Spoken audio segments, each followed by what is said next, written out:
myself again. But it's the only way you're ever gonna learn. You look back and it's all in the past. I'm dwelling on the thoughts I cannot say to you. If I don't say the words, then maybe it's not true.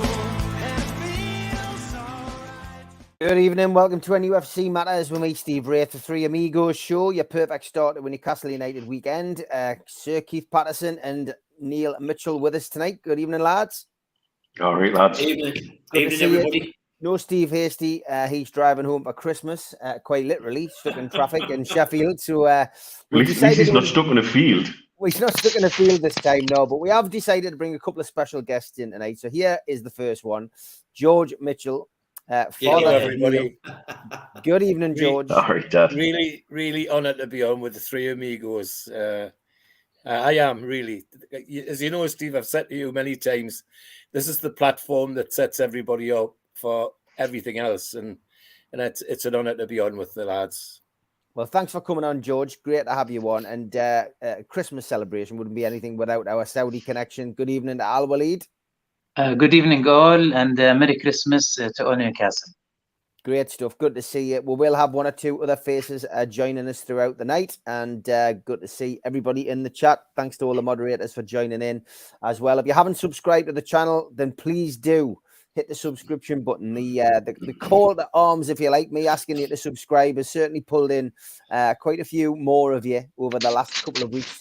49,512 were asked. We're 488 away from hitting the 50,000 mark. So if you haven't subscribed, go to the little Newcastle NUFC Matters badge in the bottom corner and just click subscribe. It's free. We do 7 shows a week. We do a load of great content. Even this Christmas week where there's nothing, nothing for anybody really to do and people just want to chill out, etc. We've done you 7 shows, so you're not missing anything. We need a little bit of time off as well with our families, but you've still got 7 shows. So please hit the subscribe button. Let's try and get to 50,000 before we see you in 2023. As always, plenty to talk about with regards to Newcastle United. Let's start off with something simple, Keith. The cup draw. Newcastle play Leicester at home. God, that's a great draw. I think any draw at home was good.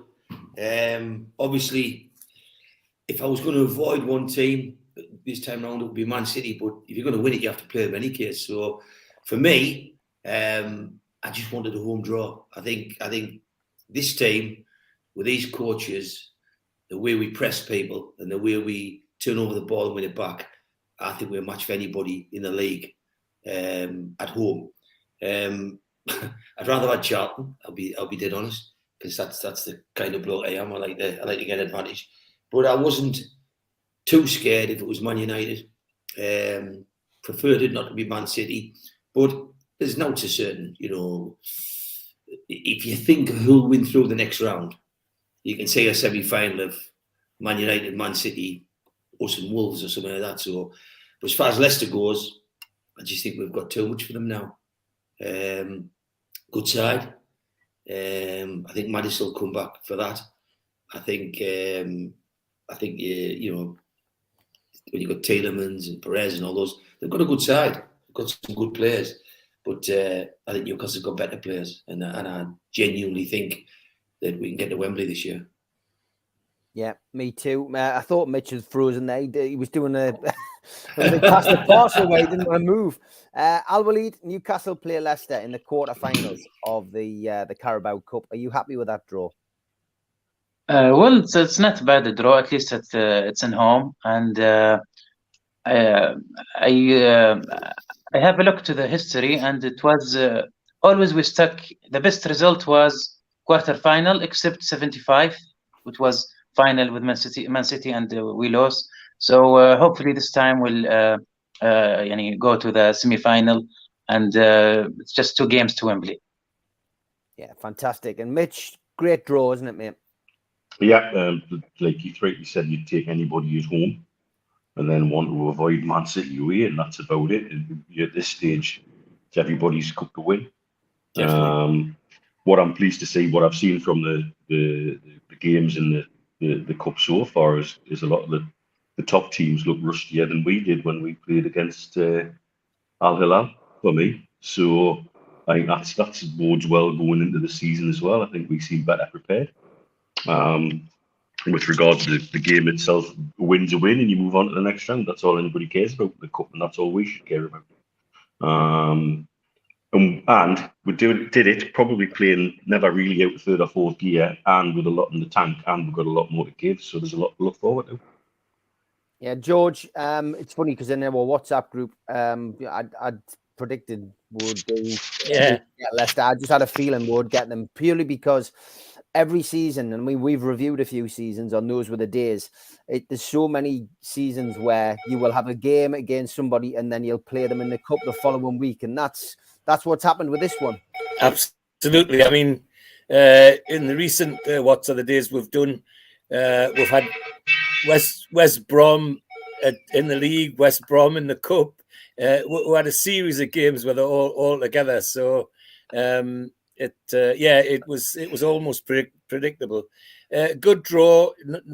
I don't think we had to fear anybody except, as the lads have said, Man City away would have been very tough. But we're ready for it. We weren't on our mettle against Bournemouth the other night, but you could see that the rust was peeling away.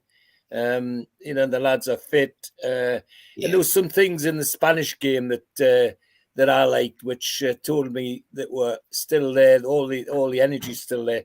The own goal, for example, McTarget's own goal. It would have been normal for the goalkeeper and other defenders to pick that ball up and kick it out down to the Haymarket. Well, they didn't. They went straight to McTarget and sympathised with him and patted him on the shoulder. And I thought, they're ready. It's still there. So, I'm ready for Leicester like you lads are. Yeah. Yeah, I mean, me and Keith were laughing there because your phone started ringing. It sounded like Home Alone. It sounded like scaffolding was collapsing and God knows what. Well, I've ignored it. I've ignored it because the last time that happened and you were all on, it was Lloyd's Bank Fraud Department, and I'm not interested in them at the minute. I got a question via Twitter from John Lee. He said, he just basically said, Steve, I'm not sure you'll see this in time, but if you work, because if you're working, and I'm not sure whether Amigos is live today, he says, if possible, he said, could you ask this question? He says, I'm a lifelong Newcastle United fan, and he says, I'm a passionate fan of the shows as well. He said, I've followed Newcastle since the championship promotion season under Keegan and feared no future, now a dreamer again. He says, thanks to Eddie's sexy Saudi black and white mags. But his question was, Eddie didn't mention anything to make me say this, but in his press conference today, he did give an answer to transfers, that he doesn't like things to go stale and always be freshened up. He said, so I'm thinking maybe we could be targeting cover for right back. And I like the lad who was at Celtic and now tearing it up at Leverkusen. I think the young Dutch right back, Frimpong, who, if I'm correct, can also cover at left back, will be welcomed by Botman, and hopefully it would help him settle quicker. Also, I wouldn't be shocked with that to see us get a right centre back in to keep the strong back line on its toes, and 100% a forward who can cover both left and right, a winger who can cover both left and right. So, wondered what you all thought of Frimpong. He says, if you agree on right centre back and wing forward, and as I feel returning centre midfielders and striker positions from injury are strong enough to see us through till summer, unless loan with options to buy become available. So he's got a long way around asking us about Frimpong, but he seems to think there'll be a little bit more strengthening, I think. And I mean, I listened to Eddie Howe's press conference. I do like a 12, 30 minute review on the show. Anyway, we do the Eddie Howe press conference. I try to narrow it down just so people can get an idea about it. But he wouldn't be drawn on transfers first and foremost. A couple of journalists did try to ask him, were we going to be busy? Keith Downey was one of them. He said, we're in a different position to last year, especially with financial fair play. He says, I don't really know if we're going to be active. So he shooed it off there, and he did say as well, he reiterated that I'm not being evasive on that question, but really I just don't know because things are a lot different. And again, later on, he was asked again about the transfer window, and Thuram, who's been mentioned by St. Maximin in an interview, he just said he's a top player. I've watched him in the World Cup, but that's as far as it goes. Also on transfers, he said that, you know, he'd love another transfer like Bruno. You know, but those transfers don't come along very often. He says it's up to us to go out there and try and find people like that. You know, very non-committal on transfers. Financial fair play was mentioned a couple of times, Keith, though, you know, that we are in a different position than we were last year. And also he mentioned again about not wanting to unbalance the squad, you know, the atmosphere that they've created in the squad and the team. But he did mention, as John Lee's mentioned in his question there, about not wanting to allow things to go stale, and he just basically admitted it's a fine balance. But Frimpong, is that a name that you would fancy at Newcastle? Can you see where John's coming from? I can fully see where it's coming from. I think it comes back to price, and it comes back to the deals, and it's getting clearer and clearer every month what's happening in Newcastle. Financial fair play is a genuine obstacle that they've got to I don't know, circumnavigate. They've got to make sure that they stay within it. Because if there's one club in the Premier League that'll get jumped on, it is us. We are the one club that'll get crucified if we abuse financial fair play. That said, go back to who owns the club. And good sources say that when Wilson got injured last time, our rumours just said, go and get Isa. And they went and bought it. But for me, I don't see. I think it sends the wrong message, because I think a lot of people think, well, we would spend 63 million on him. Who'll be the next buy? And you know, I've heard people like Casada mentioned at 80 million. I don't see any of that happening. I don't see any players coming to Newcastle that's already made the name in the Premier League. I don't see Maddison coming. I don't see Maddison coming in January, and the reason being is he's 50 million. In the summer, as his contract runs down, he's probably 60 million now. Leicester aren't going to take 10 million difference and risk going down. Leicester's going to hang on to him. But if somebody did go and pay 60 million, I don't think it'll be Newcastle. I don't think people who's established in the Premier League and made the names like Casada and like them, I don't see us going for the Trossards, you know, 28-year-old. What I see Newcastle doing is signing players like Bruno, like Botman, but I see the range being 30, 40 million. That's what I see. And from abroad, and people that could become superstars, but haven't yet landed and made the name in England. What I don't see is people come from abroad signing, you know, so if it comes back to what kind of money Frimpong would be, you know, if he's 60, 70 million, I don't see it happening. If he's 30 million, yeah, then yeah, it's a genuine target. As far as players coming in, I think the biggest activity you'll see in this window, I think you'll see young kids going in. The best person in the whole of Sunderland Academy is a youngster, cracking fullback, and cracking footballer. And they're saying that Newcastle might bid as much as 3.5 to 4.5 million for this kid who's just a youngster, but he's supposed to be the best kid in Sunderland's Academy. The main thing is he supports Newcastle, which helps. He was a Newcastle supporter. So if you get him and you bring Goal in from Australia, I'm confident the kid is Perona, somebody, the Argentinian young'un. I think he'll come, and he's supposed to be circa 12 million, and maybe he's one more young'un. That's what I say, and I see people coming that's 19, 18, 20-year-old, and I think that's the model they're building. I don't think they're doing a Dalglish kind of thing where they say, "Oh, we'll go and get Dembele and we'll go and get so and so." These players, the risk that Howe's got is them players are a massive threat to the dressing room. And it only takes one person to come in that dressing room and cause mayhem, and you upset the whole lot. And somebody said something the other day and said, "Well, why will they not come?" If you just look at Wijnaldum, cracking player, could have done the job for our midfield. He's on 220,000 a week at Barcelona, at PSG. He fails at PSG because they sold him. He now earns 250. Now put that in perspective. Newcastle's biggest wage is 120,000 a week. So you stick a Wijnaldum in there, 29-year-old, 30-year-old, and you've just doubled your wage structure. And then the next week, Howe's gone on record as saying, I know which 6 players will come in here. You can nearly name them: Wilson, Botman, Trippier, Pope, St. Maxim. all them players are going to come in, Bruno, and they're going to get or demand $250,000 a week. So you can put 700,000 on your wages just by doing that. So for me, I think all the fancy names that people bring up won't happen. I think when Botman came, Newcastle found him. I don't think Botman was the huge name on Tyneside till this club found him. And I think the same with Bruno. And I think we were surprised the way they came. And that's what I see happening. I see us signing 2 players in January that can get in the first team, but I think they'll either be unheard of or people that we haven't sort of thought about. And I think the likelihood is they'll come from abroad. I think as far as young'uns go, I think they might bring 3, 4 young kids in. And when you look at the likes, those kids who went to Saudi and the young'uns who came on, it's some of them 16, 17 didn't look out of place. And that's how I see Newcastle developing and bringing on. And I say, whilst Al Ruman and co will want to stay 3rd place and they will want to get in Champions League and they'll want silverware, I think more than anything, Eddie Howe will make sure that if he fails or succeeds, it's on a balanced dressing room with people all back off the same hymn sheet where he's in charge.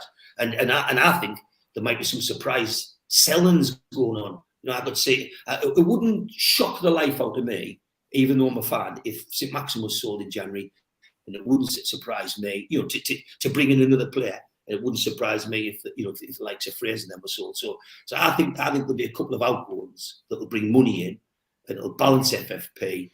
But I think it'll be more than that. I think there'll be people that don't massively sign up to the Eddie Howe culture of grafting, pressing, winning the ball back, and doing everything he says. Okay, John in the chat is giving away 5 pairs of tickets for the Steve Howie event in February for members only. So if you're a member of the NUFC Matters cult, which you can become a member on nufcmatters.com, the first pair of tickets go to member 123, but you've got to be in the chat to claim your prize. Or if you're not in the chat and you don't claim it, John will move on and give another pair of tickets to someone else. So 123 is the first members draw number. Keep an eye on there. I'll keep putting them on the screen as John announces them. So yeah, just getting back to that point, Mitch. Really, the Frimpong link, is that something which are we going to start strengthening the back four, which already appears to be the strongest part of our team at the minute? Difficult to disagree with much of what Keith said there. Really. I think the Kraft injury probably changes thinking on right back, that we might need cover there now, although we've got Mankilo. So you cannot really, it does sort of stand out as the one position possibly that could need a little bit of firming up with Kraft being out. I think, like I've said all along, in terms of transfers, if the deal's right and the deal's good value, they'll do the deal. Yeah. And if it's not, they won't. It's just that simple. Keith's also right in the point he makes about FFP. While we're crossing the lake of FFP, Everton did it by running right up to their neck and nearly drowning. We very much are going to have to do it by treading on the lily pads because we're going to be under so much scrutiny. We won't get the leeway that Everton had over a 3-year period. But basically, had the rules been to satisfy the Premier League because they had enough on that plate to deal with, in my opinion. But that's by the by. But we will be very much under the microscope more than certain clubs. I think that the model will be to bring young potential talent to grow and build like Botman, and certainly Frimpong ticks that box. He's one of those kind of players. You could bring him in and really see him blossom under how the way many players seem to get it. And as long as he's the right character, the no dickheads transfer policy applies. And I think that seems pretty rigid. We do not need somebody to come into our dressing room and make a bloody mess of it. Dead right. You've seen what happened. We've got first-hand experience of what happens in dressing rooms on a couple of occasions. Once somebody heads in the wrong direction and he takes others down there with him. And so that would be a crying shame for all the hard work that they've put in this year. And I think it comes back again to something that was said while we were in Riyadh, one in, one out was mentioned on 2 or 3 occasions. So I expect this is business, and I think it'll be two-way business. There'll be some out and some in. And Ashworth's also doing the work again, like he rightly points out, at the junior level, bringing in good young talent. Because now we're in the position we've got right people in the right places to develop young talent, whereas before that probably almost certainly wasn't really the case. I was very impressed with some of the things Shola had to say when he was out in Riyadh. He was, very different to the guy that was labelled an Ashley apologist not so long ago, and grew in confidence while he was out there, and very interesting to see him being involved with a first team trip like that. So yeah, it's all coming together, and I genuinely don't think there'll be blockbuster signings in January. I think they're saving that for the summer. However, I think if the right player became available at the right place, the deal will be done. Yeah. Second members draw 152, and I can see Ray Burrows very happy because that's him. So well done, Ray. You are a winner tonight. A pair of tickets, for the Steve Howie event. Well done. Al-Walid, transfers. Who would you like to see come to Newcastle? It's different than last year. Last year we are at rock bottom, and it was risky. We have risk of relegation. Now it's different. This is the great thing. So the other clubs, either in England or out in Europe or the world, they must know that they shouldn't take advantage of trying to take advantage of us like last year. So we are not in a hurry. We have, of course, we have target names, and the smart. I think the club doing a smart thing by always referring to fair play, because this is a message that we don't like overpriced players. And also, I think I read somewhere how looking for a player like Bruno, some player to take the team to another level. So I don't think much change, maybe 1 or 2 players. And hopefully we learn from the lesson that we remember last transfer window in the summer when they said, Eddie Howe said that the Premier League teams, they didn't want to sell to us. So hopefully we should look also out of Premier League. I read something about Diaby, that 100 million, sorry. I think this is, of course, this is overrated. And I think I think we're gonna have a great deal, hopefully. Yeah, I hope you're right, Al-Walid. It's exciting no matter what happens. That's for certain. Welcome to you, Roy. Thanks for becoming a YouTube member. I'm going to be making some announcements about that in the new year for those who take out a YouTube membership. So keep posted on that. George, I've got a question for you as well. After you answer the question that we're talking about transfers, I mean, Frimpong, is that somebody who you would like to see at Newcastle? Do you think we'll make any big signings in this January transfer window? If we do, it'll only be 1 or 2 maximum. I don't think it'll be a lot, and I'm inclined to think that it won't be in the defence. It'll be in attacking roles, I think. The other thing that people are mentioning, and the lad that's the question mentioned about centre backs as well. I think people forget that we've got this young Irish lad who's pulling up all the straws. Murphy. Yeah, Murphy. Everybody likes Cracker him. player.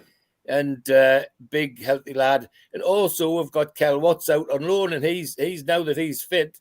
Shoal has his squad that looks after the loan. People are getting great reports about him. So we've already got young'uns knocking on the door already in some of these positions. No, I'd like to see if we're going to add to the squad.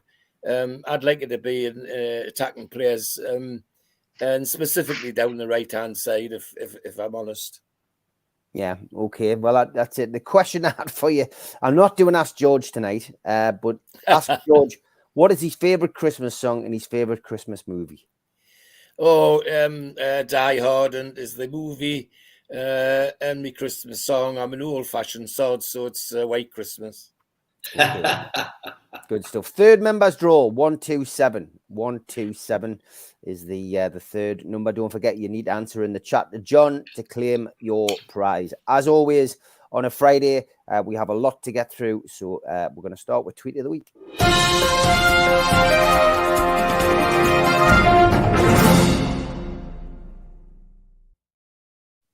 Lots of these to get through. Nobby's Trumpet, great game and all that, but it's no Tranmere 6, Newcastle 6 in the Zenith Data Systems Cup. That was in reference to the World Cup final, of course. This one from Kat Manning. The issue with Twitter's prolonged, surreal, exceedingly stupid collapse is that Twitter is the best place to watch Twitter's prolonged, surreal, and exceedingly stupid collapse. Yeah, very true. Deck the Halls came out with this one. Never knew that Lionel Messi was part Dementor. I've got to be honest. I was so tempted to comment on him getting covered in the national dress on Twitter, but I just thought I'll have a night of abuse on Twitter if I'd said anything. So I did giggle when I saw other people doing it because look, it's customary. They were doing it. It was a a nice thing for them to do. But there was so many things wrong with that World Cup presentation. I could probably do a whole show on it, but that wasn't wrong. But I could see the humour in it. Steve, the worst thing was that what they call Il Fonteno or something wouldn't let go. It was like passing the parcel, and he wouldn't pass it to the next bloke. What's he doing? It was just like a fan walking onto the pitch, and it was getting this is exactly what I mean. The chef walking on, who shouldn't have even been there. I mean, I was going to say there was questions whether he even should have been in the ground. Never mind on the exactly. Ginger Perlo said it was Anne Summers for a Winter World Cup. As I say, had I put anything up about that, I would have been absolutely mullered. So I'm glad I didn't. Mick Edmonds said it was the best World Cup final ever, but there was a rabbit off. Very good. Yes, very good. And this one from Mag Toon says, imagine the scenes in 2026 when Harry Kane passes the trophy to Jamie Oliver and he pretends to rub olive oil onto it. Pure class. Just in reference to that chef, of course, who invaded the pitch. Deja Duvet said Neil Warnock. Taking the credit for that kind of photo. I've seen a few people doing that.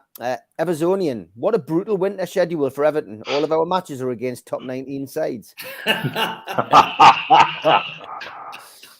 Scouse humour coming through there. Mick Evans says as well, rip off Tesco, £4.5 for 2 litres of milk and 6 Yorkshire puddings. I could have got half a beer at Arsenal away for that. Very, very true, Mick. Paul Bronx says, a reminder that the South Yorkshire Police Operations Complex in Sheffield is genuinely on Let's Be Avenue. And it is. I did check it. Richie Southern, Chris Wood, 51 Premier League goals and 33 international goals. Ross Stewart, none in the Premier League and no international goals. That was after John Bell had said Chris Wood went to the Mags for 25 million and he couldn't tie Stewart's bootlaces. Nice to see people defending Chris Wood. Kev Lawson said, this is amazing. A gold verified account for Newcastle United. This account is verified because it is the only club in the Northeast. Bit of trickery there going on. Well, another version of this from Lee Colburn, but it never grows old. Peter Shilton and Diego Maradona on holiday shortly after Mexico 86. It does look like them as well. Haven't seen a McAllister with so much freedom at this time of year since Kevin's family decided to spend Christmas in Paris, said Cy Lloyd. That was excellent. This one still doesn't grow old either. Still looking for the ball, so I've heard. Poor Harry Kane, he'll never live that down. He'd get a pizza advert out of it. I did like this. In solidarity with firefighters, university workers, communication staff, key workers, teachers, hospital staff, events workers, transport staff, office workers, railway workers, IT workers, emergency workers, and street cleaners. Support the strikers. And then the red highlighted down the side. Very, very, very good. And this one. Ugly Camel, coincidence? I think not. The sign on a lamppost there saying beware of the magpies. And this guy did the rounds a bit last week. Solidarity with Gideon Digweed, wrongly imprisoned for walking slowly on the M25, is going for a stroll illegal. So much for freedom of protest. We live in a fascist state. And the reason I highlighted it is because Hedingham Harry said he was looking for a hard shoulder to cry on.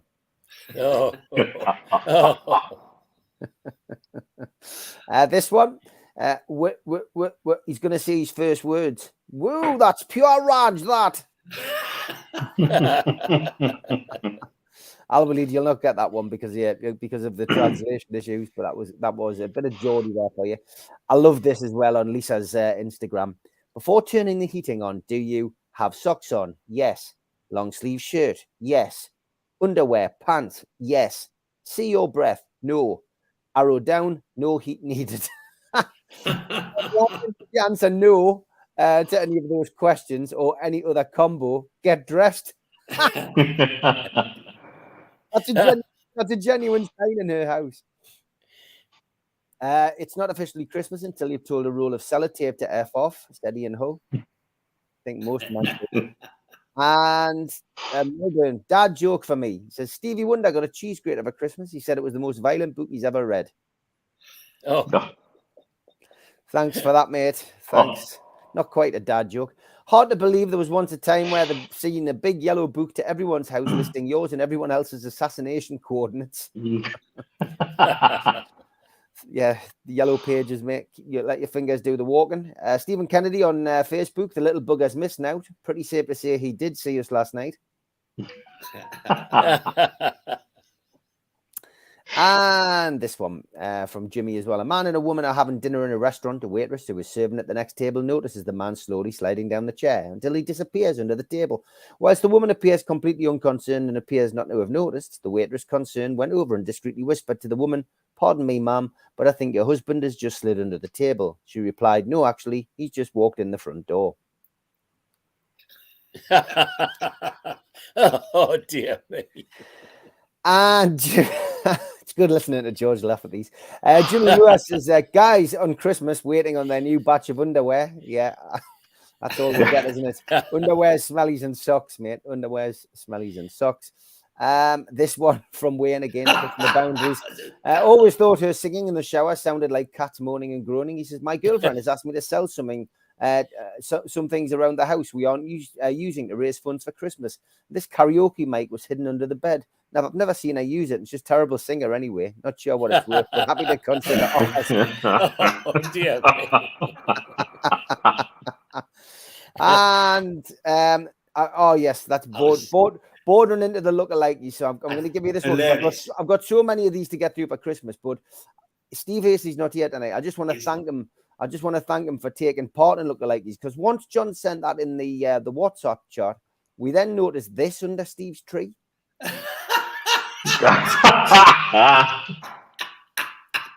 Steve then sent this as a lookalike for this week, and he also sent this. So although he's not here and he's stuck in traffic, thanks to Steve Hasty for providing some wonderful lookalikes for this week. But don't worry, folks, we've got some dogs, and we'll be back with them a little bit later in the show. But for now, that is Tweet of the Week.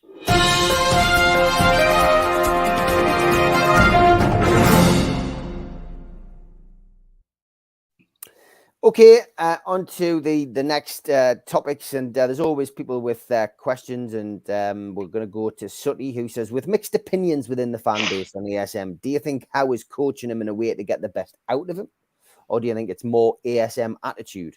I still think ASM is best as an impact sub. We were at the game the other night. You came on, Keith. I mean, you're a big ASM fan. There's no doubt about it. You're probably one of the biggest I know. Yeah. From my point of view, the jury's not out on him. I just think, I said to you, I think the coaching is definitely working because he's definitely introduced more defensive play to his game. Yeah. But I just genuinely think that he's now caught in a little bit of a dilemma, a bit of a mental block. He's sometimes now passing when he should shoot and shooting when he should pass. You know, I agree. I think an impact sub at the moment is still the best way to play him. What about you, Keith? I think if we all knew the truth, what's gone on with his life and what's gone on with his career in Newcastle, I think there's a lot more behind the scenes to what's happened to where he is, and I think that's a problem in a sense, but it's not a problem in the scale of the team. The team is bigger than anything else, and even though I'm a big fan, when you play as an individual in a huge team culture, you risk. You've got to be an exceptional individual. That's the truth. For me, he's still the one player at Newcastle that can change a game, and he's the one player. I don't. If I mention games when the tide started turning, Man United at home, and games like that, where just the Wolves match this season when he dropped his shoulder and created magic. But the thing is, even me, as a biased DSM fan, has got to just pipe it down and admit that you need to produce that regularly for it to be effective and to state your case. And if you produce that periodically, the team comes together, grafts for each other, never says die for each other. And what they do is they become bigger than some of the individuals. So for me, I'm a romantic, soft shite, and I'm a bit of an optimist. So what I want to see St. Maximin reach his pinnacle in a black and white shirt. I want to see St. Maximin take Man City to Wembley and do to our world-class England defender what he did to him last time we played Man City, where he created him a new backside. The man didn't know if he wanted a shit shave or a shampoo. He was all over the shop. And they say this is the man that could tame Mbappe. Well, for me, he couldn't tame St. Maximin. So I want to see that. However, back to the real world. Eddie Howe, if he's building a pressing team that's got the greatest rate of turnovers in the Premier League, that's got the lowest goals conceded in the Premier League, he needs 10 outfield players all punching on the same coaching statistics and the coaching card. So Maxim has to toe the line and do what Eddie Howe says and what the coaches say, or that he'll just not get through. And I'm sorry to say that if the best 11 was named tomorrow at Newcastle, he probably wouldn't get in, because the best 11 is 11 people that will perform 95 times out of 100. And we know that Maxi's not performing 95 times out of 100. That said, when he come on the other night, the defender didn't know what to do with him. And I saw a different Maxi, and the one that Steve Wraith talked about was very, very accurate. We saw a Maxi that's being coached. We saw somebody that's getting rid of the ball at times when he just turned into people. So what he's doing is he's not losing the ball as much. So I think it's all healthy. And if he goes the journey and stays with us, and we don't get a big offer for him, and if you said to me, what's a big offer? I think 40 million would take Maxi out Newcastle. And I think if you give Eddie Howe 40 million, I think he'll have another Bruno, another Botman kind of player lined up abroad that he could bring in that he thinks will perform more often and would do. But I think they are getting through to him. I think Maxi is listening. He looks like a different player in terms of being coached. However, I'm an intelligent person, and I know that you can't wait for people to buy a coaching story. That's bigger than any player.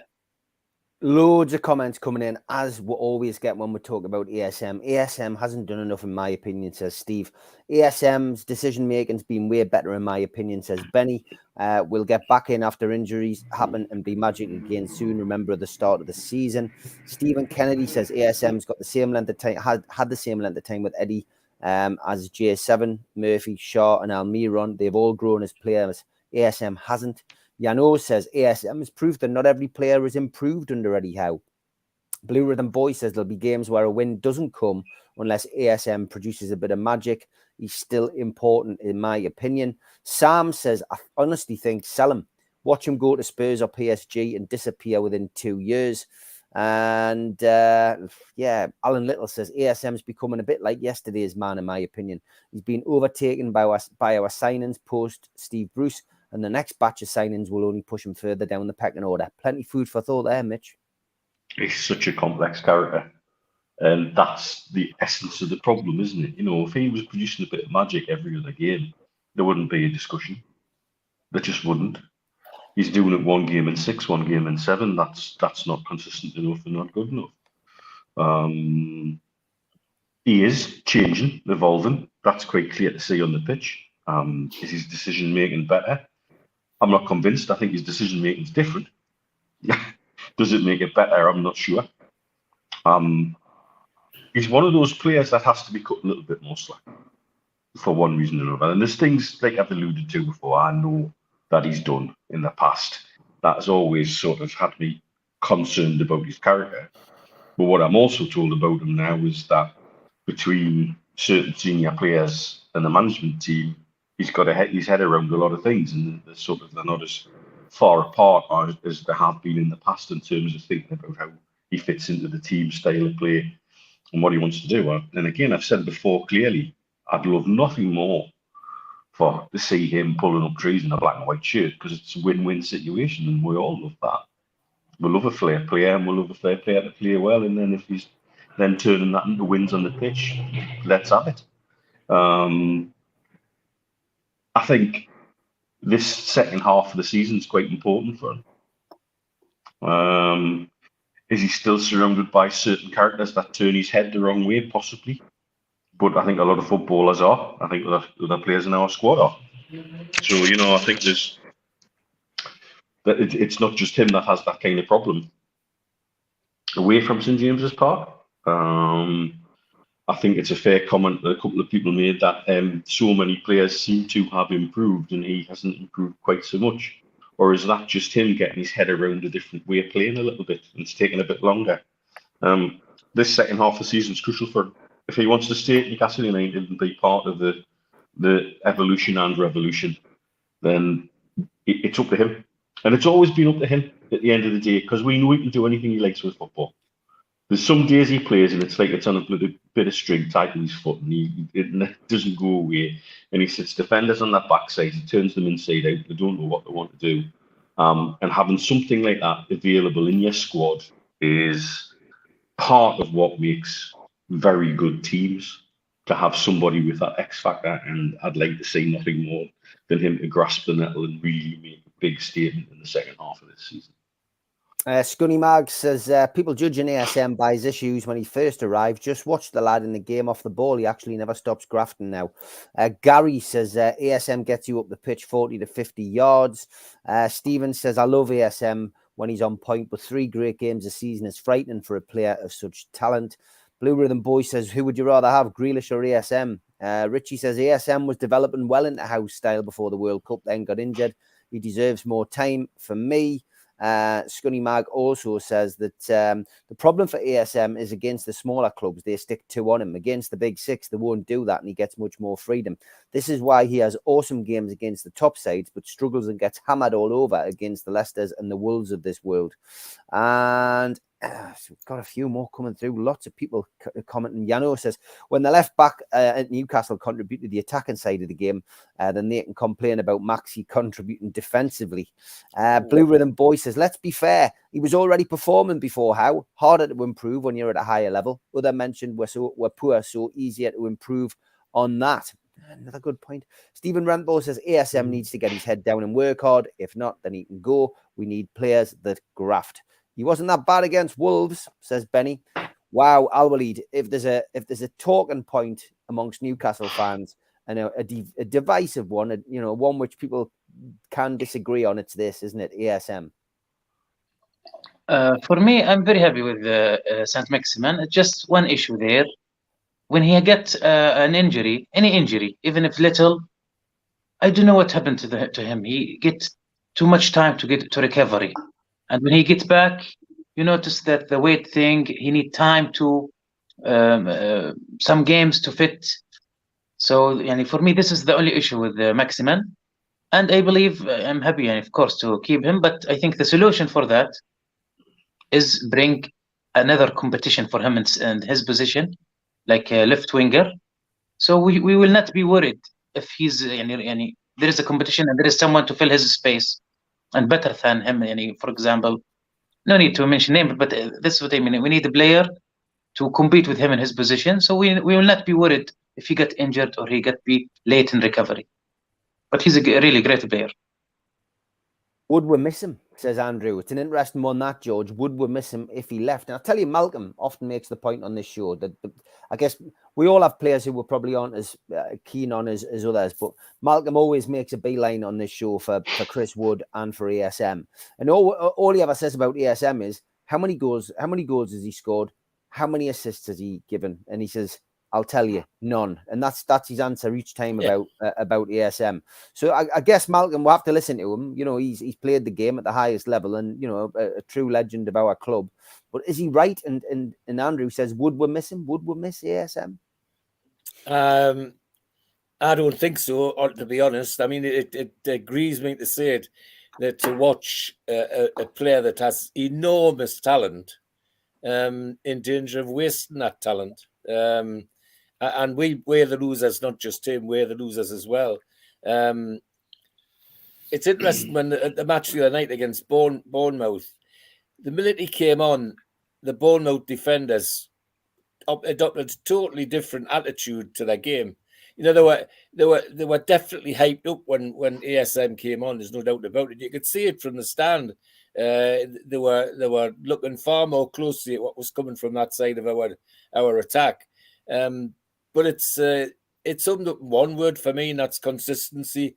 If we're going to have the sort of team and the sort of playing attitude that Eddie Howe wants, then you can't have somebody who just does it once in a while. It's got to be consistent, and he's a magnificent footballer. There's no doubt about that. But he's got to show it more and be more involved with, like the rest of the lads are. It's a crying shame, but I honestly don't think we would miss him. I think they'd soon find an alternative way of playing that from that side of the field. I think ASM's now coached by Stats to keep in the first team, and it's not working. He's an explosive enigma, and that's his flair, says Nicholas. Yeah, Dan, not keen about him going to France. Not only that, he's straight over to France. That's when he gets injured. Yeah, he does. I think that's some of the things that maybe get on maybe the older fans' wick. You know, that he seems to be spending a lot of time going across to France, and you know, again, the club allow him to do that. So is the club at fault for that? That's the way they manage the players. They seem to cope with other people. Look at James Maddison, you know, after the World Cup, allowed to have a week on holiday in Dubai, and now it looks as if he won't be fit to play against Newcastle. Blue Rhythm Boy says people will look back with rose-tinted specs. It's the same with Robert and Ben Arthur. Yeah, true. ASM's an enigma, says another body in his position may push ASM further. Okay, I'm going to have to go through these members draws because they're building up. Number 26, you are a winner, and I think that was Julie. Number 46 was P. Scott, I think. So well done to both of you. You guys have claimed your prize. I've got a line, Steve. What do I get? You've got what, sorry? A line. I don't know what that means. A line of what? A line of bingo joke, man. Bingo. I was too slow. 220. Well done, John. On 220 and number 37 and number 5. There we go, John. It's nearly impossible for me to do this, mate. You'll have to think of another way of doing it. I can't keep up with the chat tonight. There's over 400 in. We never take you for granted either. So thank you so much for joining us. And it's a big welcome to Steve Wilkinson, who has joined us tonight. How are you, Steve? Hi, everybody. Merry Christmas. Merry Christmas. Early. Good to see you, mate. Good to see you. You might have heard as you were coming in, we were talking about ASM. Yes, I was watching the show as I was watching, and love your opinion on him, mate. I mean, you know, could we cope without him? Would you like to keep him? Have you noticed an improvement, Steve? You go to the games. Have you noticed an improvement in him? I noticed that they've been working on him because I think he is thinking, but I don't know if it's to his detriment because I think sometimes he's overthinking it, and you know. Can somebody that's really his game from all the years he's been with us, 2 years or so, when we've seen him produce some magic at times, even though he's had a lot of mares amongst those games, he can do something magic because it's instinctive. And I think when you start to coach to do a system game like we're playing, in the press, he's not a pressing type player really in the way that the other people are pressing. And the decision about whether he passes or whether he does a mazy run and has a shot or not, I think it might be making his game worse. in time, yes, he can do it. But I think I don't think we do miss him. I think the fact that he wasn't picked first choice on the other night. All right, he might not be fully fit, but I would have played. Well, in fact, I would have played Murphy on that side to start with, and Joe Linton, who's suddenly started to go back to playing on wide left. I'd agree with what was talked about on Supermac and Gibbo, that he's better in midfield rather than playing wide. And I don't think we would miss him. It's a shame because we come back to that game against Man City where he just destroyed them, from that side. And yet the Wolves game where he had quite a poor game in the Wolves game, produces some magic at the last minute to get the equaliser. So, but I don't think we would miss him, and I think it's a shame to see him go because we know what he's capable of, but I'm not sure if it fits into our team. It's a thing that will go on and on and on. People will always talk about it. Good point. Love him to succeed and become who he wants to be. I mean, he's Ballon d'Or. Let's do it at Newcastle, but I just don't see it. No. Blue Rhythm Boy says, had he been fit for the run of games before the break, ASM would have been in the starting 11. It's difficult to break up that team now, of course. Yeah, that does play its part. I agree with George and Mitch. ASM has talent, and more importantly, he's got amazing potential, but it's down to him whether he reaches his full potential. I'd love to see him reach it in a black and white shirt, says Sutty. And says ASM still got one of the highest stats for assisting goals. Miggy benefits from the trips being up the field, giving him an option. ASM is always isolated because burn target rarely cross the halfway line. Well done to all the members. All those tickets have been claimed. Number 5 was Wayne Clark. Number 46, P. Scott. 127, Alan Little. 152, Ray Burrow. And 26, Judy Baker are tonight's winners. 5 pairs of tickets given away for Steve Howie talking. And well done to you all. That's if you were a member of the cult, you will have been in that. So well done tonight. Good to share the prizes around at Christmas. Avalaf is a Chelsea fan in the chat.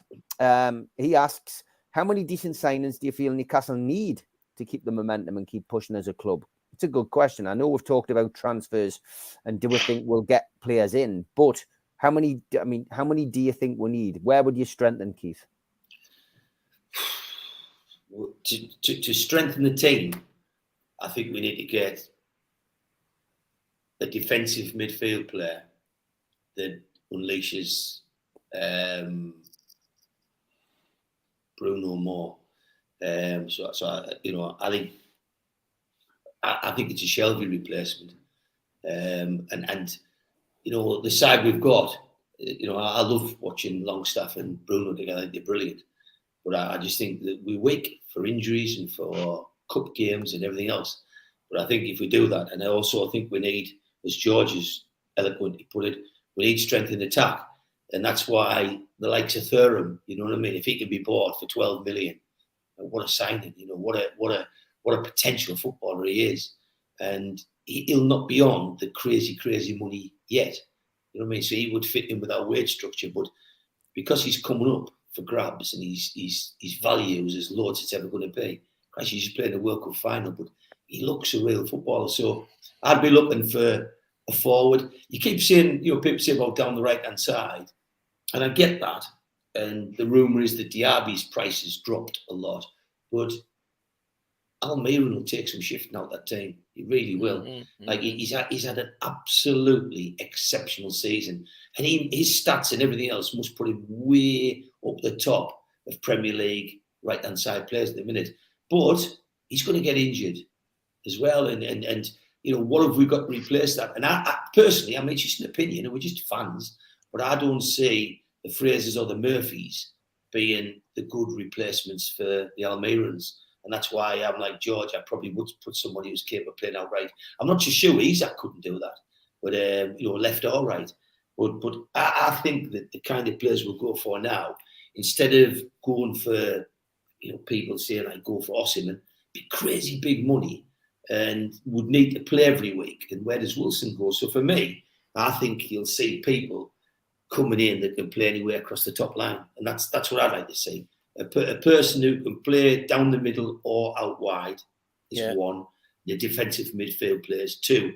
But in time, with these young ones they're bringing in, and I see 3 or 4 young ones coming in, I think we need to bring in a right back There's a Spanish kid, but the lad at Leeds is well up the pecking order. But I'd like to see a right back that could be nurtured for Trippier's replacement. I'd like to see a defensive right-sided centre half that would be nurtured behind Shah in time. And we've got a lot of positions. A lot of people say we're still weak in creativity. That Newcastle still have difficulty in creating. And you've seen what happens with these teams. I mean, when sides like Bournemouth, Fulham's teams like that, they come Newcastle and they're just going to camp out. They're going to try and make it impossible. And more we're going to get closed down at home just for being who we are. And I think the pressing game and the turnovers, everything's great, but you still do need that kind of. If I was a fantasizer, like a Modric type of player that can just do things on a sixpence and do it. But I see things in the chat where people were saying we would make a statement beside Jude Bellingham. Not a chance. Not a hope in hell. Are we going to get it the 800? And somebody mentioned Grealish. Not a chance. No way in the world are we going to get at that thing because if you look what Grealish, the way he's been this season, just with Almeida, just look at his whole attitude. To me, he's the opposite of what Eddie Howe's building. He's the opposite of the dressing room that we're building. He's a good footballer, but you can't tell me he's got great attitude in terms of keep his trap shut.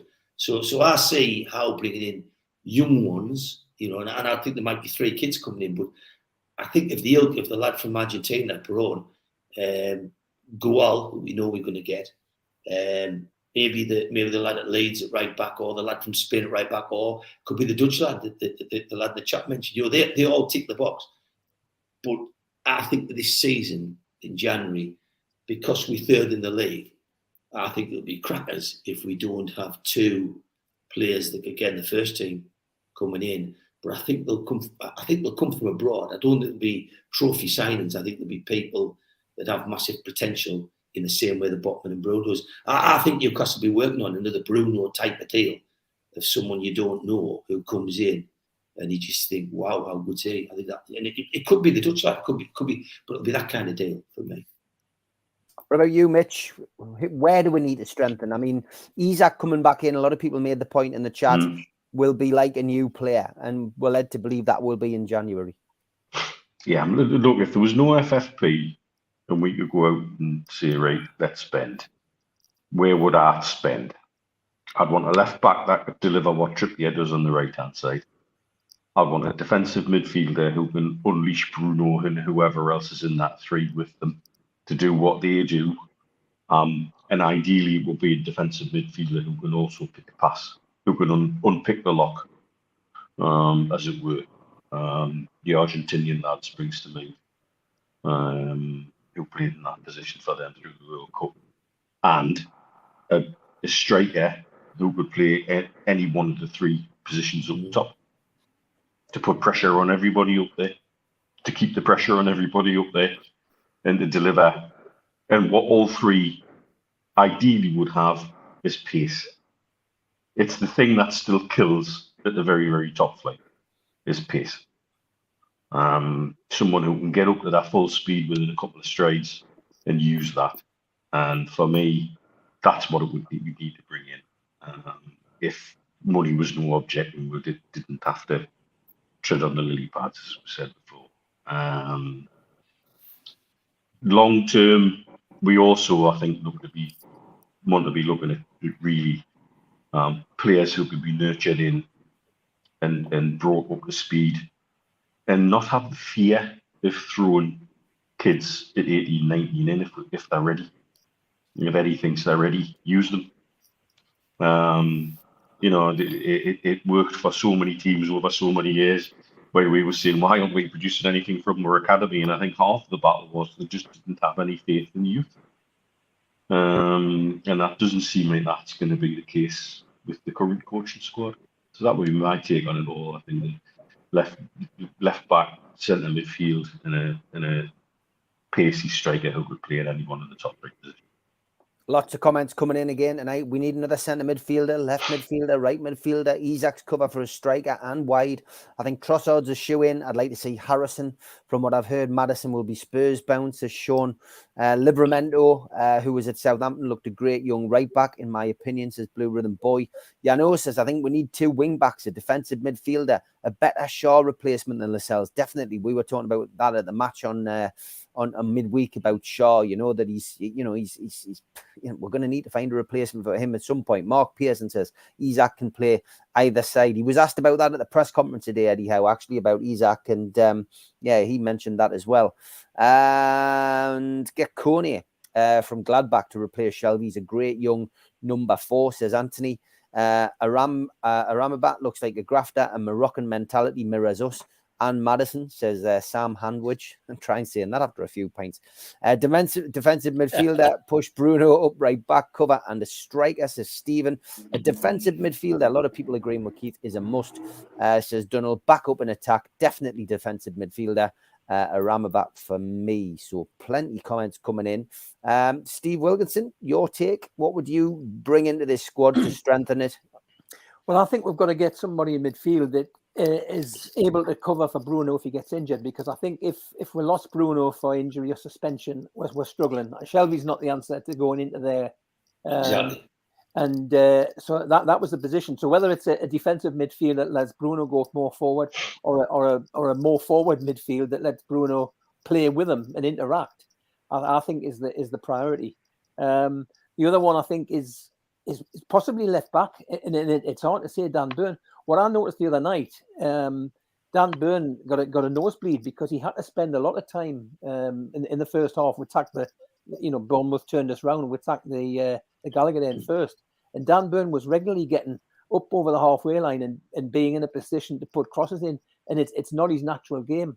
And as much as I like Dan Burn playing there, I'm not sure if that's where we're going in the future, and whether we need somebody who is a more attacking left back, getting into the sort of Liverpool style of the Robertsons that were going forward and attacking. They've got to be able to defend, and that's the plus of Dan Burn. He blends well with the rest of the defence. But I think that might be a position. I don't like to put names on it, but if you go back over, if you go back 10 years or so, we've got players like Johan Kabay coming in that we had never heard of prior to coming here, and look what he did in other names. Papi Cisse, Demba Ba, there weren't names on the radar, and they came in. And I'm hoping that the scouting organisation with Dan Ashworth leading them have been looking at players and looking at the fit into the team. They've got to fit into the team. So I can't see anybody we're looking at somebody that's done well in the World Cup and thinking, yeah, they're the player. We've got to have done our homework on them and check the temperament and making sure they're the right sort of player. So I cannot see them doing any signings that they haven't been looking at for several months, even going back to the summer. João Pedro, for example, from Watford, he's still possibly on the radar, I think he's continued to score goals in the Championship, albeit with Watford. So maybe he's still in the frame to be looked at in the January. I don't think we'll bring many in January. I think it might be 2 absolute maximum. I think probably we're going to lose Fraser, so it's a 1 in 1 out there. And I'm not too sure Shelby's got there to stay. And if somebody wants to take Shelby into the Championship, where I'm sure he'll do well for helping anybody get promoted, that's a chance to replace him in the squad as well with another midfield player. Okay, our lead. Where would you strengthen? I think the most weakness we have is the attacking midfielder, the player behind the striker. If we consider, of course, Bruno is a defensive midfielder. I notice him a lot of times. He doing both defensive midfielder and attacking midfielder, and he always play 2 roles, and this is extra work for him. So I believe we have attacking midfielder. This will help Bruno a lot and will help us create more chances. So I think this is the most needed position. Okay, and last but by no means least, George, your view on this? I think we've got to find a way of releasing the devastating attacking ability of Bruno better than we are at the moment. One of the papers put on, was it Twitter or some other website, a heat map of Bruno's game the other night against Bournemouth, and it's all round about the halfway line, and quite a lot of it in our half. The work that he was doing, I want to see Bruno doing it in the opposition's half and in their penalty area if necessary. So that means getting somebody behind him who can probably work with Sean Longstaff and sort out the defensive duties just to release Bruno. And then, as I've already said much earlier, if I was going to get in somebody else coming in, it would be somebody in the front line. And I like Neil's idea of a striker that can play in all three front positions at the drop of a hat. And we've had some of those over the years, and it's worked quite well for us. I would go no further than that. As long as they're the right caliber and they've got the right attitude, I think that would keep the momentum going for us. The other thing I'm enjoying is sitting and listening to everybody tonight talking about would buy this, buy that, and all the rest of it. What a joyous time it is, isn't it, to be a Newcastle fan that we can talk like that. I'm just doing the 1970s with Steve's Those Were the Days, and we're just in the middle of the 3 years that Joe Harvey had when we were redeveloping the ground. 3 years without being able to buy a player. Can you imagine? The only players he could buy was if he sold people. Well, we don't have to worry about that now. We're sitting here picking them for them. The only thing we need to worry about financially is FFP, and even that I don't think is a real worry, because I think they've got that fathomed out. I'm pretty certain of it. So yeah, somebody to release Bruno and an attacker with real pace who could play in different places, and we've always enjoyed attackers like that at Newcastle. God, as far back as Jackie Milburn. I mean, Jackie Milburn was a great centre forward, but he was, some people would say, an even better right winger. So that's the sort of player that excites the fans at Newcastle, always has done, and I'd like to see another one now, just to give her that edge that we might be missing at the minute. Yeah. Okay, good stuff. Plenty more comments coming in. Diaby talking the summer was to replace Almiron. His change in form will mean that it isn't a bigger need. Centre defensive midfielder is a must. Keith Patterson, that's one thing I think about ASM. He speaks too much. For example, saying we should sign Thuram. I don't think Howe would like him doing that. He did say thanks to him today for that. Isn't Harrison Ashby on his way from West Ham? Says Bill. That's talk about that as well. Yeah. Do you lads not think the system with a polar opposite type of fullbacks, Trippier and Burn, is key to the system working currently? Reverts to a back three with the ball with Tripp's right wing. Very good point as well. We're very reliant on Trippier to create chances, though. Big up to Exposure TV as well. Good evening to you. Okay, plenty coming in the chat. But as always, we've got plenty to get through on the show. Now it's the music you either love or hate.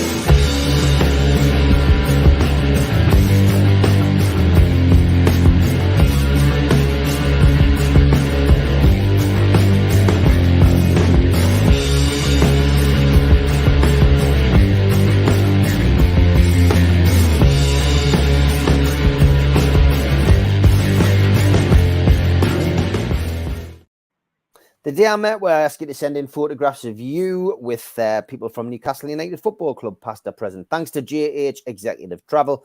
Hi, Steve. Had the pleasure of running the lads to the RVI yesterday to see the sick children. I had Jamal Lascelles, Joe Linton, ASM, Sean Longstaff, John Joe and Jacob Murphy in the car.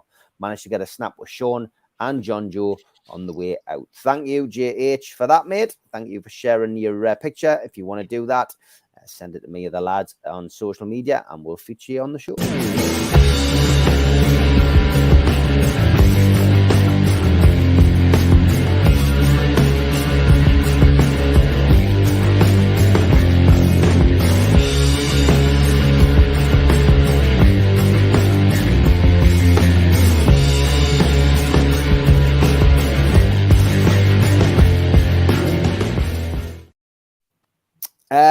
As as I say, plenty stuff coming in tonight from everybody in the chat, and I do want to try and get through as much as I can. So he says, do you think that the Aussie lad Koal is ready to be part of the senior team, or should he be loaned out to get experience? We'll do that next, Keith. I mean, you know, he's a young lad, isn't he? I mean, we've seen with our homegrown players that, you know, they do get a chance if they're good enough. Elliot Anderson, of course, a lot of conversations around him locally about whether he should be in the first team or should he go out on loan now.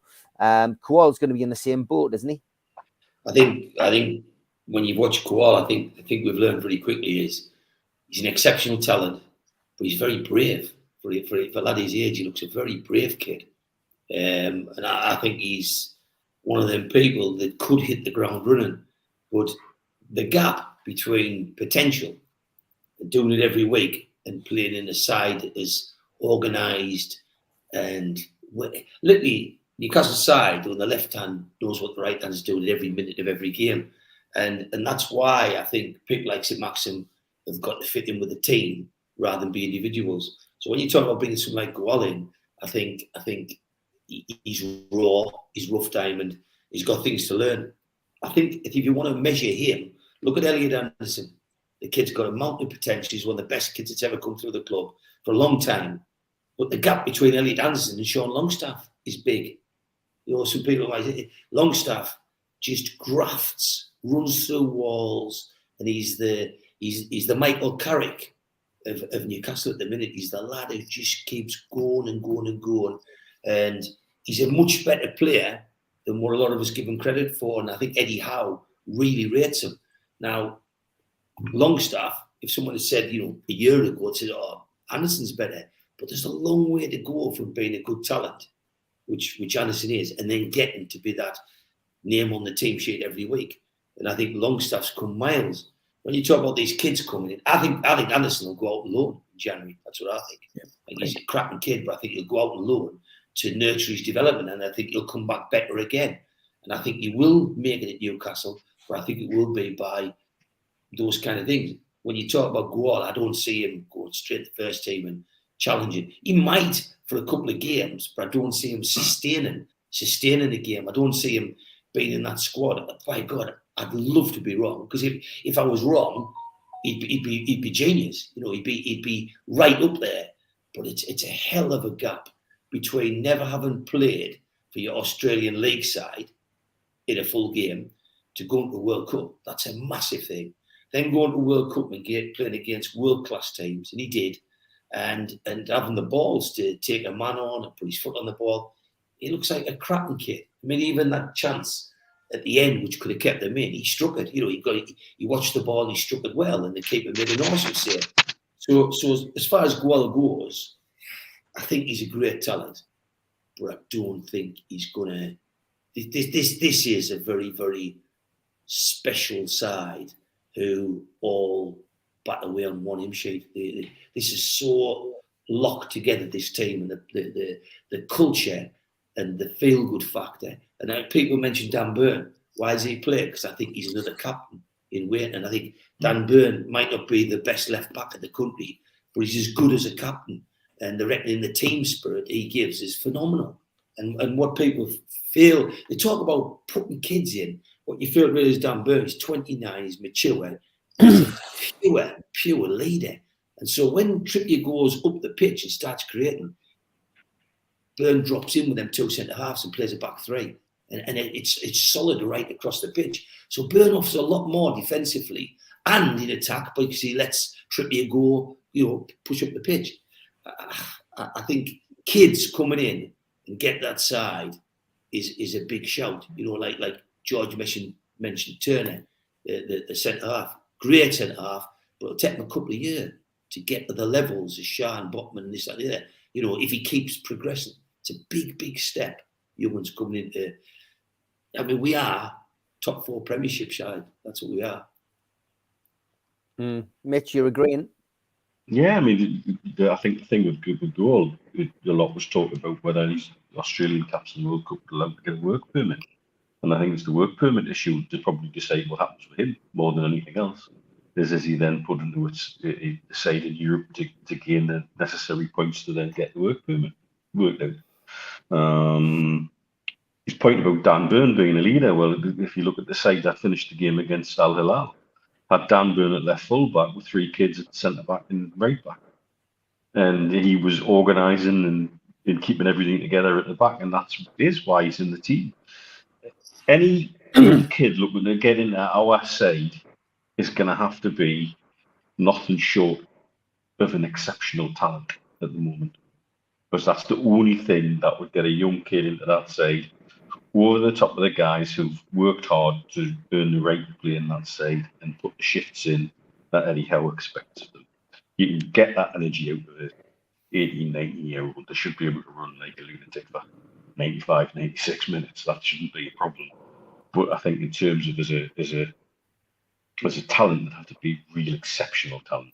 I agree. To break into that team at that age. But all these things bode well for the future, and this is it. This is what I've seen from the kids out in Saudi, and this is what I've seen from them. The way Howe is very happy to play friendly and have the full bench filled with kids. He's not frightened to, and you see little flashes from certain players, and you think, hey, there's something in there. And I can't remember the last time that I sort of looked at a bench full of kids and thought, why, he's got a bit about him, and he's got a bit about him, and he's got a bit about him. I think that's a good point about PIF looking to go to the Man City model and use clubs in other countries as development. And I think that's something we should be looking to do most definitely. Because how many kids, or how many times, say, Man United used to use a club in Belgium, didn't they? That they used to trot the kids out off to, and they all used to come back with very much sort of wider experience of football. It's no longer a case of sending them out on loan to the 3rd or the 4th division and see how they cope when they're having lumps kicked out of them by pros in the end and nearing the end of their career. It's a very different world now. And I think what we need to be seeing is an ability to breed not just very good talent, but exceptional talent. Yeah, Al-Walid, young players, Steve. Al-Walid, go after Steve. No, you were originally there. From my perspective, Steve, I would like to see, a little bit of Kual, but do you think it's best to loan him out? Do you think it's best to keep a hold of him? What's your feelings? Well, obviously the work permit is the key issue, is whether we're forced to put him out. But if there is a work permit, I think he's ours from the 1st of Jan. So I would like to see him, if he's allowed to, be here during January and work with the first team, and in the way that Elliot Anderson was at the beginning of the season. And you don't need to decide whether we're going to loan him out until, presumably, when the transfer window closes at the end of January. So we've got a full month to have him working with a squad. He might never get in the team, but that's what they did with Elliot Anderson at the beginning of the season, deciding ultimately to keep him into the first team. And I agree with what the lads have already said. I think I would send out Elliot Anderson because I don't think he's progressed into the first team as we had hoped. And that's understandable. And the same thing would happen with this lad. But the old adage, if you're good enough, you're old enough. It shouldn't force us into saying, well, because he's 18 and he's come from Australia and he doesn't tick the boxes of having done various things, therefore we've got to put him out. What I hope have been working on, Dan Ashworth, particularly in his role, is finding the right club, because it isn't a case of just sending, as Mitch has just said, into Bristol Rovers, whoever's going to take him. We've got to find the right club that will help him develop the way we want him to develop. Not, this is the problem in the past. We've sent players out, and this is why a couple of years ago they put Shola Amiobi involved, because we sent loan players out and they weren't even getting on the bench with some teams. We want them to go and play regularly and play in a team that plays similar to what we play. And I'm hoping that they've been looking at that somewhere in Europe, Germany maybe, and finding the right club that he can go out to and will develop them the way we want them to be developed.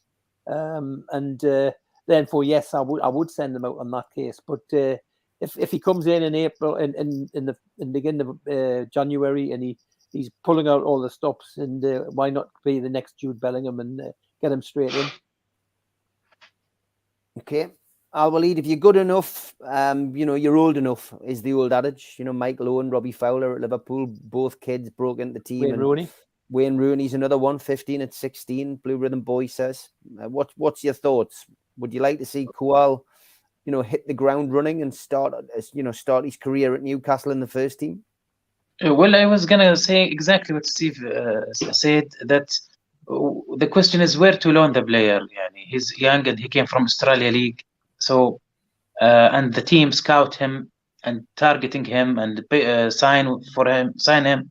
So I believe it's better to be maybe under Howe, maybe under 23 years old team. It's better to train him as the way Newcastle or Eddie Howe want him to be trained.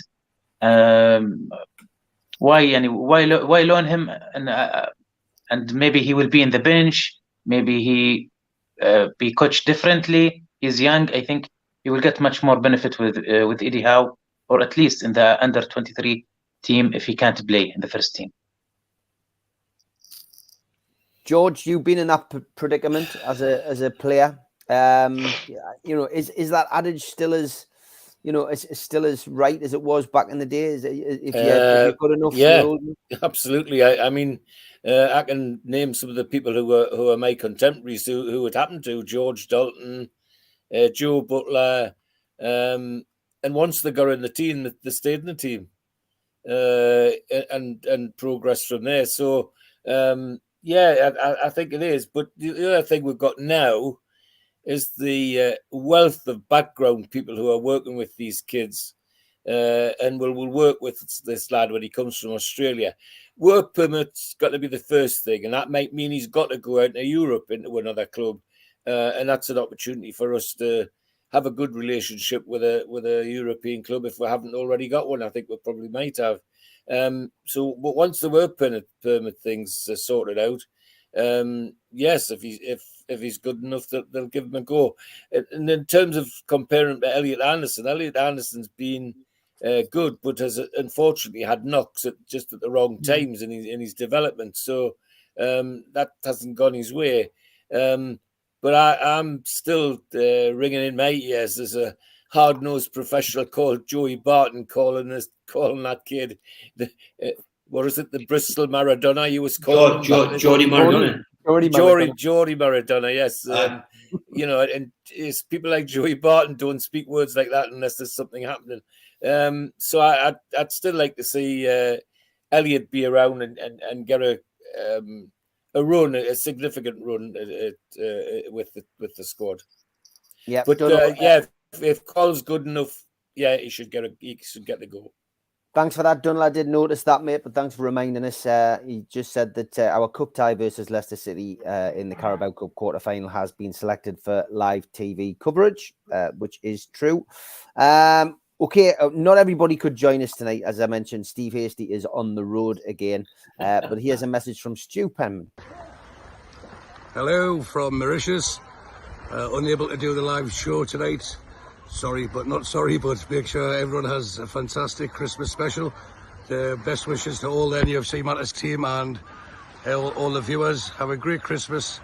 Away the tune 3-1 on Monday. Boxing Day against Leicester. Let's have it for this year. Thanks again, everyone, and speak soon. Great stuff. Brilliant. Yeah, great to have Stu on. Thanks for that, mate. I hope you have a great time. He'll not be struggling in that weather, will he? Dear God. Jealous, not much. He's a bit more sun cream on his nap, though. Exactly. He definitely does. Look, I'm not going to make any apologies for dipping into the chat again because it's been really active tonight. Loads of points coming forward. Mark Ritchie says, if we sign a defensive midfielder, who drops out between Willock, Longstaff and Joe Linton? They all bring something unique to the starting 11. And I'll counteract, I guess, that with, somebody who said, PDK said, if we're being honest, we're not going to win much with Byrne, Target, Longstaff, Willock, Miggy and ASM in the starting lineup. So, two sides to the story there. But if, I see where Mark's coming from as well. I just, it's a great conundrum to have. And it just backs up what George has just said. The fact that we can now have these conversations and we're not worried about not signing anybody and potentially being involved in a relegation battle is fantastic, And Tim says Man City are playing and preparing the youngsters in the cup last night. That is the way forward. It is once we get a few trophies in the bag, Tim, I agree. Peace and goodwill. We could loan our over 65 to the unwashed as they will have their metro passes, which is bound to improve them, says Nicholas from the Felon. Very, very fun. Stu looks very tanned, says Dunno. It's no the bloody wonder. Stu equals number 3 brown egg, says Geordie Tune for life. And Tim says it's like the Brits award ceremony, not attending. Yeah, there's no awards. Is Steve Hasty wearing a white beard and got plans for tomorrow night, says Michael Gilchrist. Well, it just so happens that we're now going to the lookalikes.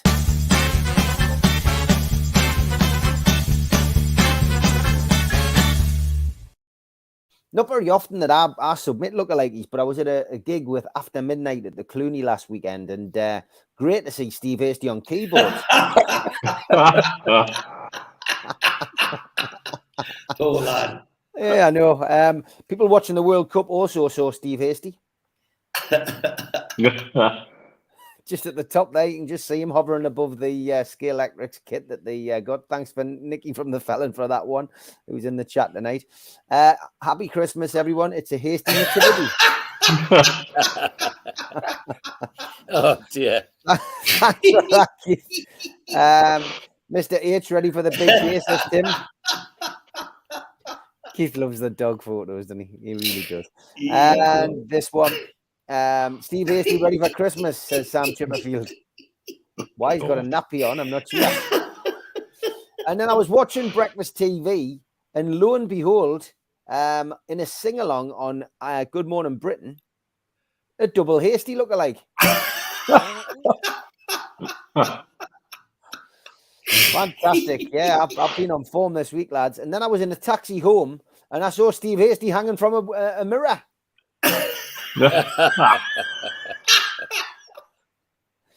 Unbelievable. No one is on tonight. No one, the lad's not caught on.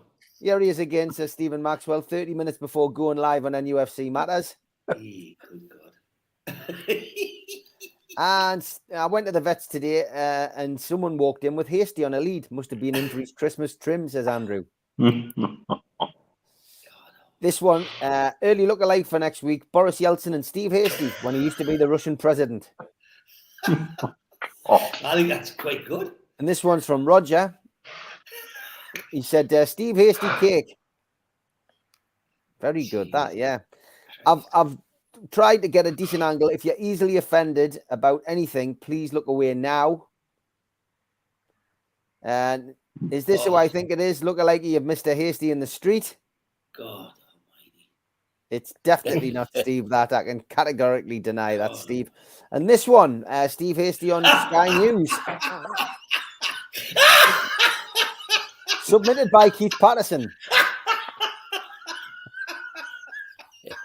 And this one, yes.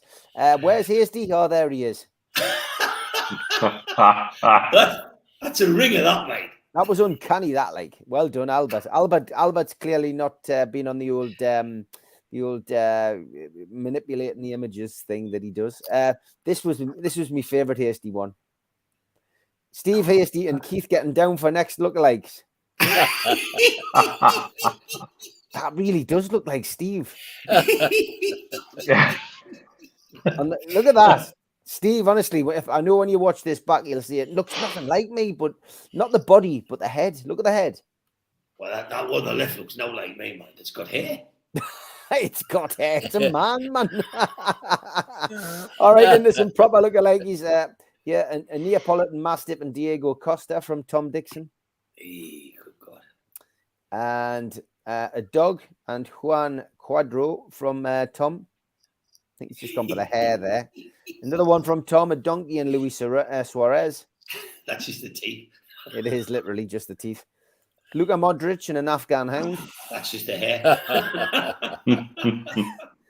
And a tree frog and Mesut Ozil. That's just the eyes. Eyes. And this one.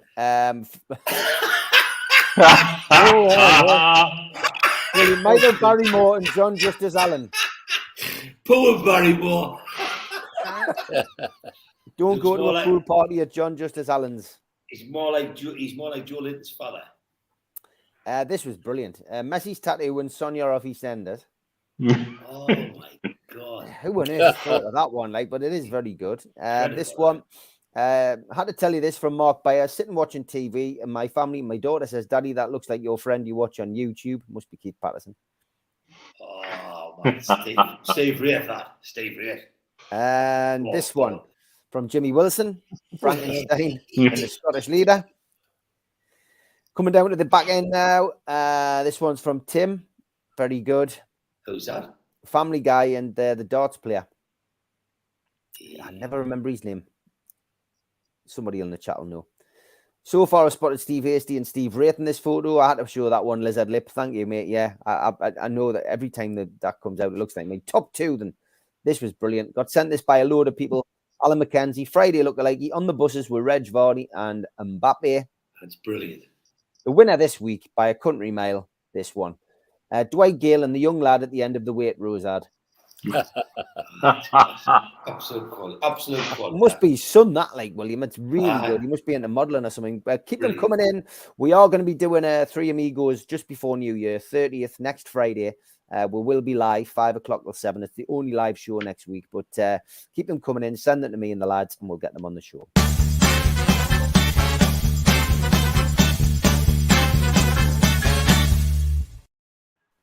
Now, as you know, Newcastle United are in action on Boxing Day, and we face Leicester City away from home on Boxing Day. It's a tough fixture. This not usually a happy hunting ground for us, but we go up there with our tails up. So let's see what happens. It's a 3 o'clock kickoff at the King Power Stadium.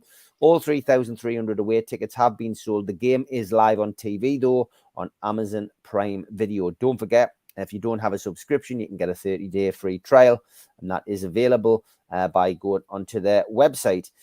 We have won each of our last 5 Premier League games before the World Cup. We've lost just once in 18 league and cup fixtures this season. And following wins at Spurs and Southampton, we're going in search of our 3rd successive Premier League away win. That's something we haven't achieved since December 2001, when we took 9 points from games against Leeds, Arsenal and Ipswich, when Bobby Robson was manager. We are unbeaten in 10 Premier League games. That's something we last managed to do in 2011.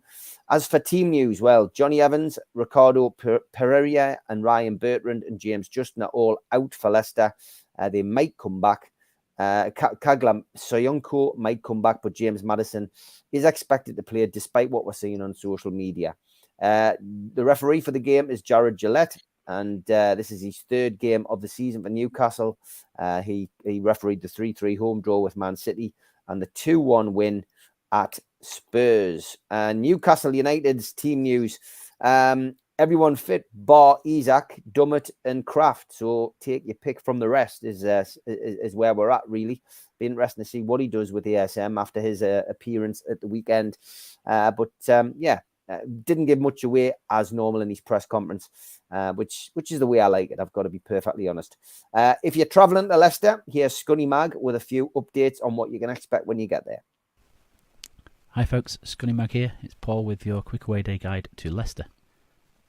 For parking, you can park at the ground. It needs to be pre-booked. It's £16 for the day. There is a rugby club nearby, and they will charge you £10. It's very convenient. It's a bit cheaper. You can turn up and pay cash. The what 3 words for that is Remit Stout Marker, and your postcode is Lima Echo 2 7 Tango Romeo. If you are driving down and parking there, your nearest pub is the Counting House. It's between the car park and the ground. It's wayfan friendly. The what 3 words is Nails Chew Visits, and the postcode is Lima Echo 2 7 Lima Hotel. If you're coming in by train or you're parking somewhere else in the town, there's a few other pubs. One is, it used to be called The Hind. It's now called Passion Blend and Hind. Quite a pretentious name. But anyway, it's still listed as away fan friendly. Your postcode is Lima Echo 2 0 Papa Delta, and your what 3 words is Foods Tend Taken. There is a Wetherspoons, which is very handy for the train station. It's called the Last Plantagenet. The postcode is Lima Echo 1 6 Foxtrot Delta, and your what 3 words is Task Soccer Branded. Once you're ready to head to the ground, the postcode for that is Lima Echo 2 7 Foxtrot Lima, and your what 3 words for the away section is Solved Supporter Solved. It's located on the northeast corner of the ground, so as you arrive at the ground, it's the corner that you're going to arrive at if you come from any of those pubs or the car park. Hope that's helpful. Have a safe journey. Thanks, Paul. Thanks for that. And as always, we get a little idea of what we can expect in the game from Toon Stato.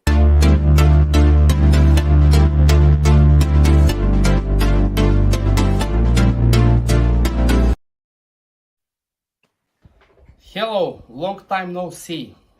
Finally, the real football is back. Let's see where we are now before Boxing Day and Leicester away from home. With the game in midweek, which we won against Bournemouth in the League Cup and we made it to the quarter-finals, Newcastle are unbeaten in their last 12 games, both in the league and in the cups. Only in the league we are 10 games unbeaten, which is the best record since 2011 when we went 12 games without a loss, back with Alan Pardew. Only in the Premier League, also Newcastle has 5 straight wins in a row, 3 at home and 2 away from home. Saying this, we're chasing our 3rd away win from home in a row after winning against Spurs and Southampton, which would be the first time that we achieve such a feat since 2001, again back in December 2001, when under Sir Bobby Robson we won against Ipswich, Arsenal and Leeds, famously on Boxing Day, and we topped the table. Now, funnily enough, the goal in midweek came in the 67th minute, which is the 4th time this season that Newcastle scores in the 67th minute. Alexander Isak against Bournemouth, Miguel Almiron against Aston Villa, the goal for Joe Willock against Chelsea in our last home game, and the game in midweek against Bournemouth. At the same time, Ruben Neves back in August is the last player to score against us in the first half. Since then, we've played 13 games, and all the 7 goals we have conceded came in the second half. So, some pretty good stats for the lads. Only 1 defeat overall in the last 20 games, counting also the 2 last games of the previous season. So, very, very positive about Boxing Day. Have great holidays and Merry Christmas, everyone. Great to have Stato on with his Ben in the background as usual. Like he's certainly doing well with fatherhood, and the Ben sounds like he's up to mischief again. But thanks to Paul and to Andre as always, and big shout out to Joe Walker. I know he's still taking a bit of time out, but big shout out to Tom, a big shout out to Joe. Sorry, he's been a big miss on the show, and he is going to come back. Same as Liam Kennedy did. Liam is going to do a monthly show on the channel again. But like I said, I'm sure I speak for all the panel tonight when we ask after Joe, and hope that he has a great Christmas with his family. Thanks to everything. All the best. Thanks to everything that he's done. So Keith, this is a huge game for Newcastle. It's another Premier League game. We've heard the stats. We've heard the rundown from Andre. I've given you a little insight into as well where we're at. Today at the press conference, Eddie Howe, said, that we weren't quite, at the races more or less, against Bournemouth. We need to find, our momentum again. This is a big test, isn't it, of Newcastle's credentials, this game? Definitely. The thing that worries us is when that fellow was dishing the directions out and he mentions the pub nearby and he says the 3 words is Nails, Chase. What was it?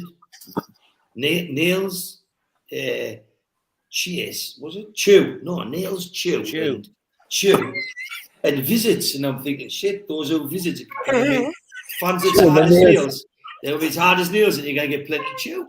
And I'm thinking, I was sitting there, but it's like, I don't think I'm being naive in saying this, but I think Leicester, if you name 3 teams in the Premier League that a year and a half ago were like beyond us and we would maybe dread going to, 3 of the teams would be like Everton, Wolves and Leicester. You know what I mean? Like they're them kind of, you put Villa in there.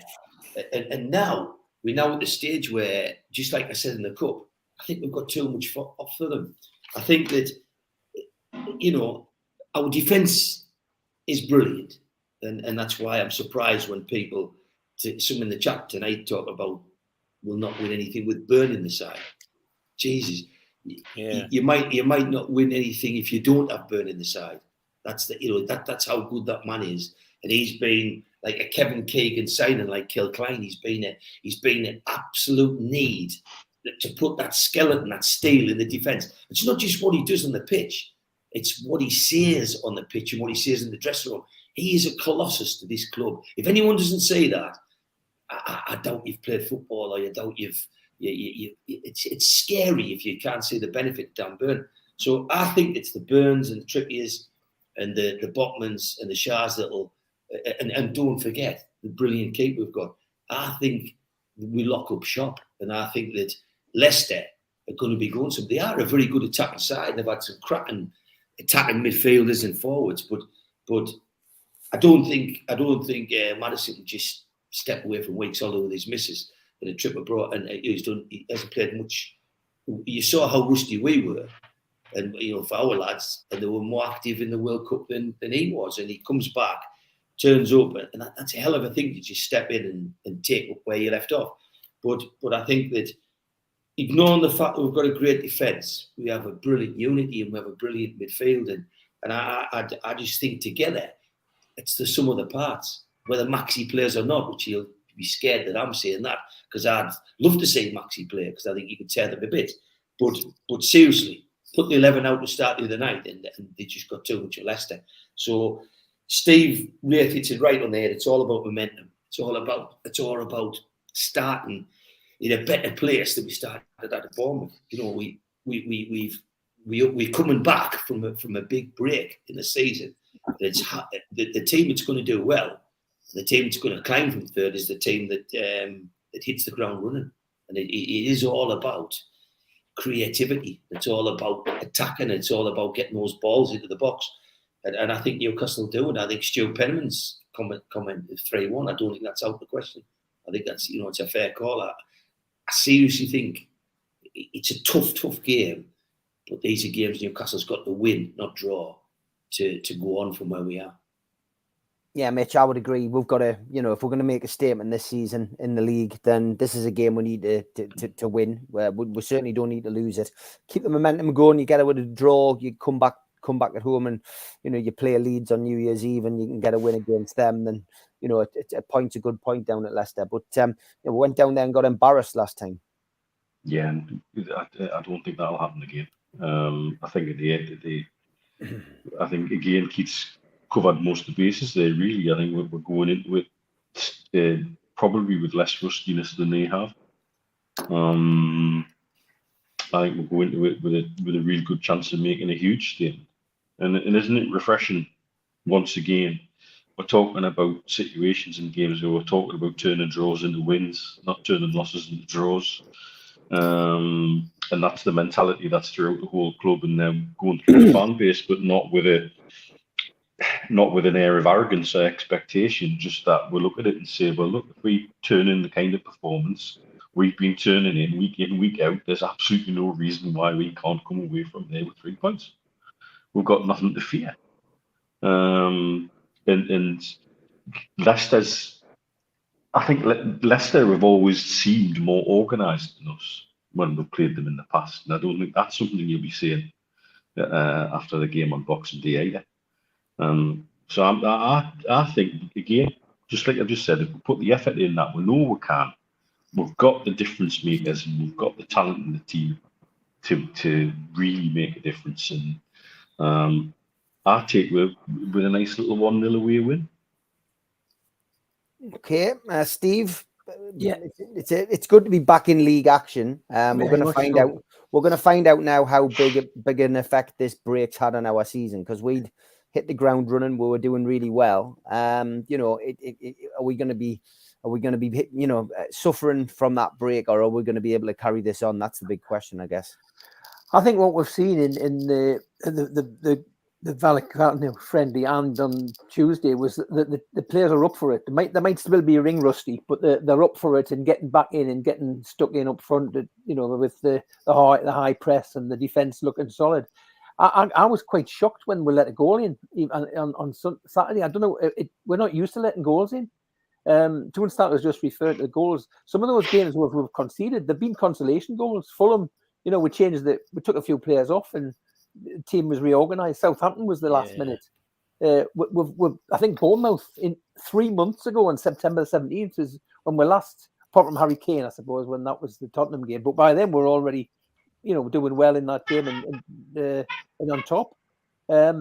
It's strange to let goals in, and you feel we won't let goals in, and that's the way I still feel, even though we've had the break and not the best performances ever, but we held the clean sheet the other night. There's no doubt, we're still held out. So I think we can stop them scoring, and I'm going for a victory again. I think we can win 2-0. Okay, Keith, I didn't get a prediction off you. Do you think 3-1? Yeah, 2-1 to Newcastle. 2-1. Okay, so we're all fairly confident. Alba lead.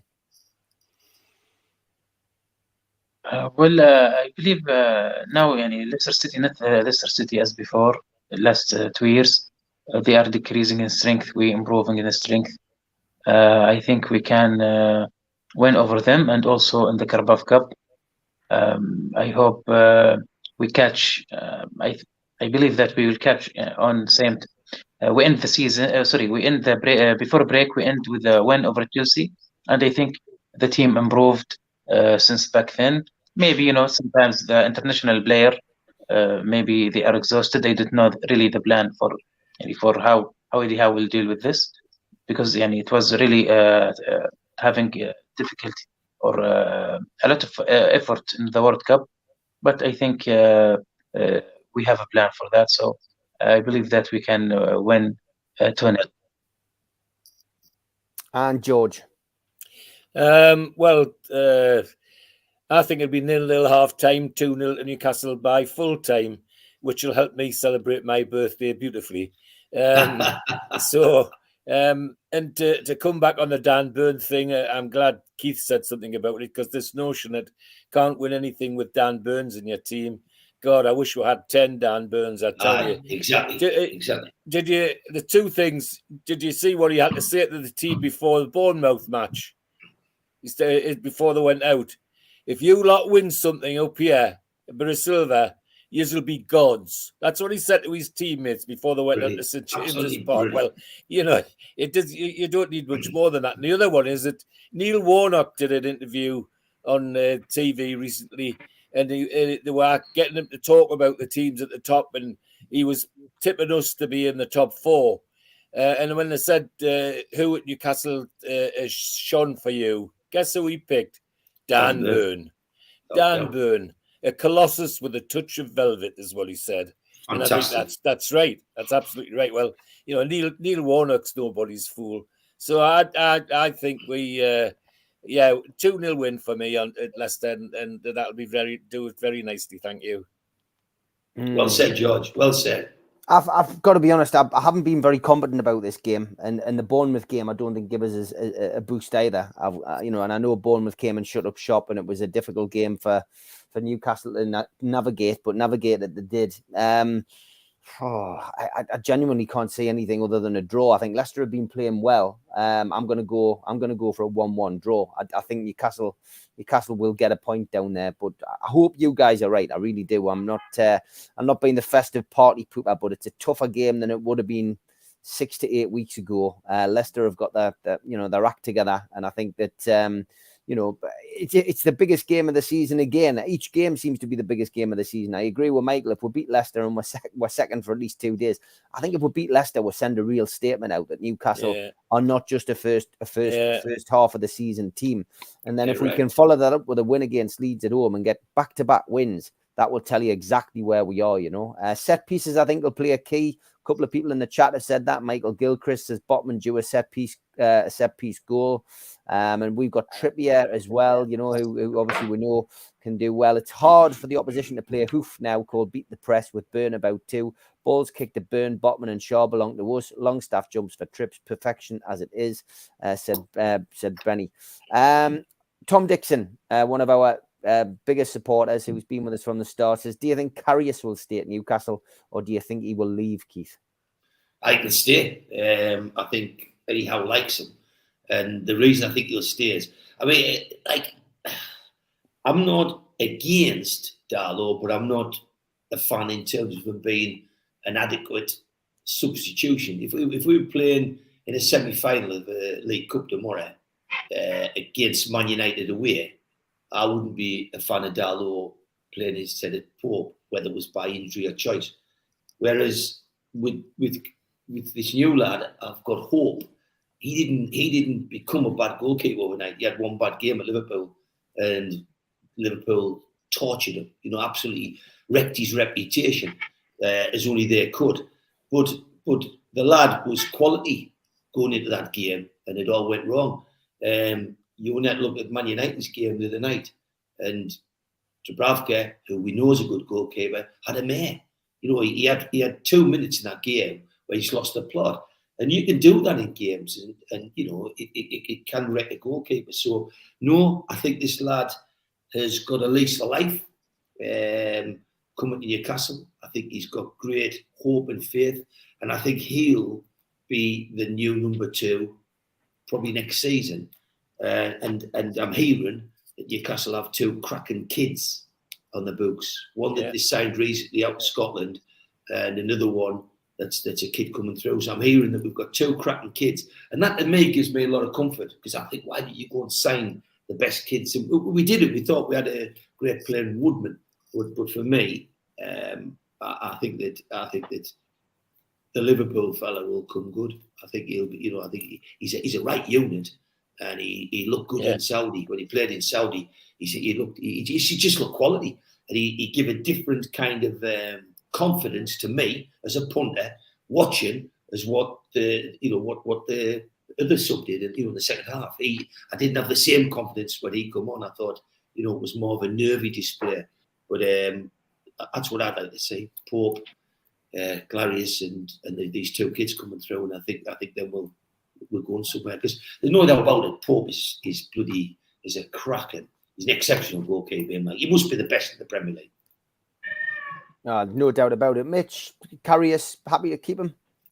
Yeah, very much so. I mean, the difference between him and Gillespie in the 2 halves of Saudi is like night and day. It was like night and day, and I think he offers more than Darlow. I do.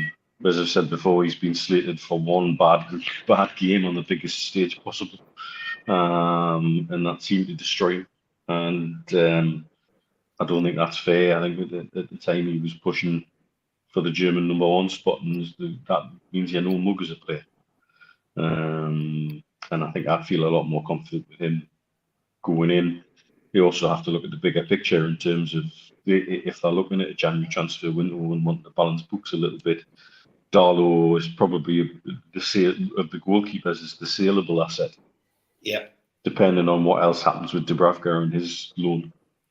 Does he end up coming back, or does he stay at Man U for the rest of the season? But I think he's made his own bed and he's got a lie in it.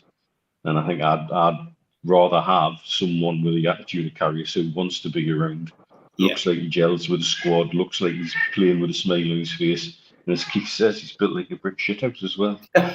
He's, and is he unit? He really is, and the couple of times in Saudi he came out to get balls and he just clattered everybody. Didn't care if it was in a white shirt or a blue shirt. They got clobbered, and he made sure he got the ball, and that's what I like to see in a goalkeeper.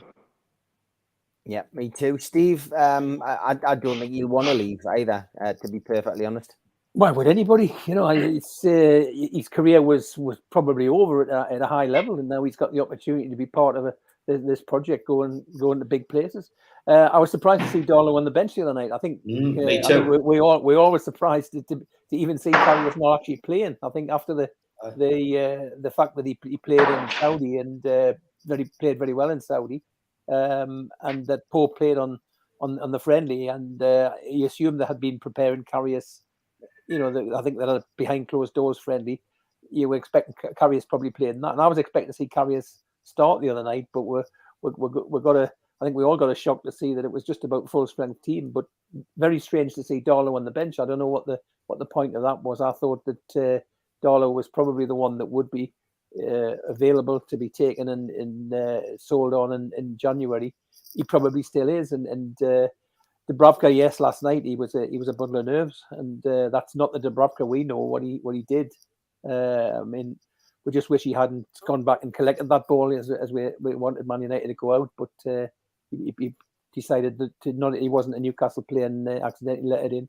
But Yeah, that wasn't Dubravka last night, and he's made his bed. He's got to lie in it, and I think he's got no future here now. You know, Karius, he's a big lad and he's tall as well. He's just a good. He says Gary, he's a good goal. He's a good goalkeeper, though, I believe, isn't he?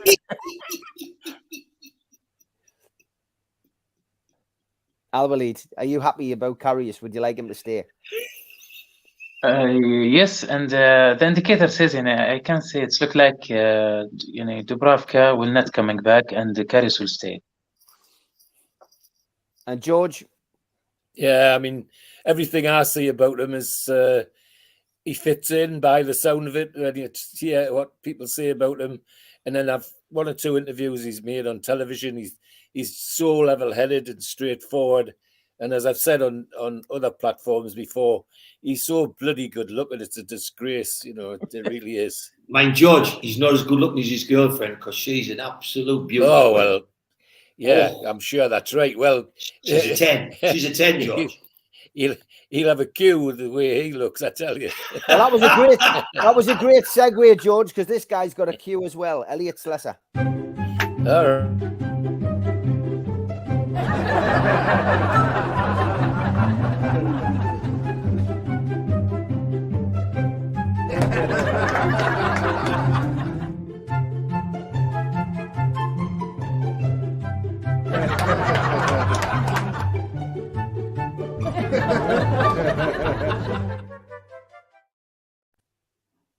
They're now talking about banning glitter this Christmas. It's been on the cards for years. Oh dear. Thanks, Elliot. Dear. I'm sure that was straight out of a Christmas cracker. I will announce the winner of the Supermac t-shirt on Twitter in about 15 minutes. I haven't checked it, I've got to be perfectly honest, but I know I had a bid of about 50 quid, so we've definitely got somebody bidding it, but I'll announce that on Twitter.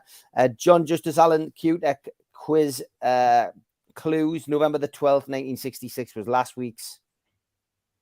135 league and cup goals is this week's.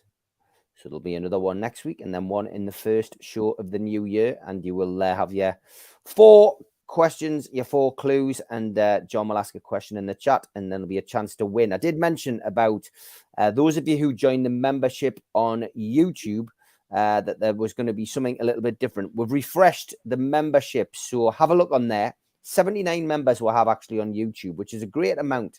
But what we've done is for the lowest perk, we've obviously added the shout outs, which we give you whenever you comment. We've added members only polls to the second level, and to the third level, we're going to do a members only live chat where we're going to do another giveaway. So have a look at that. I've pinned it at the top of the YouTube chat, and please feel free to join. It supports the channel. It helps me pay the bills with regards to StreamYard, etc. So have a look at it. Please do it. We do give all the content away for free. And speaking of content, starting tomorrow, it'll be pre-recorded shows for a week. We've got a great show with me and George. Those were the days. Looking back at season 72-73. That'll be at 6 o'clock tomorrow.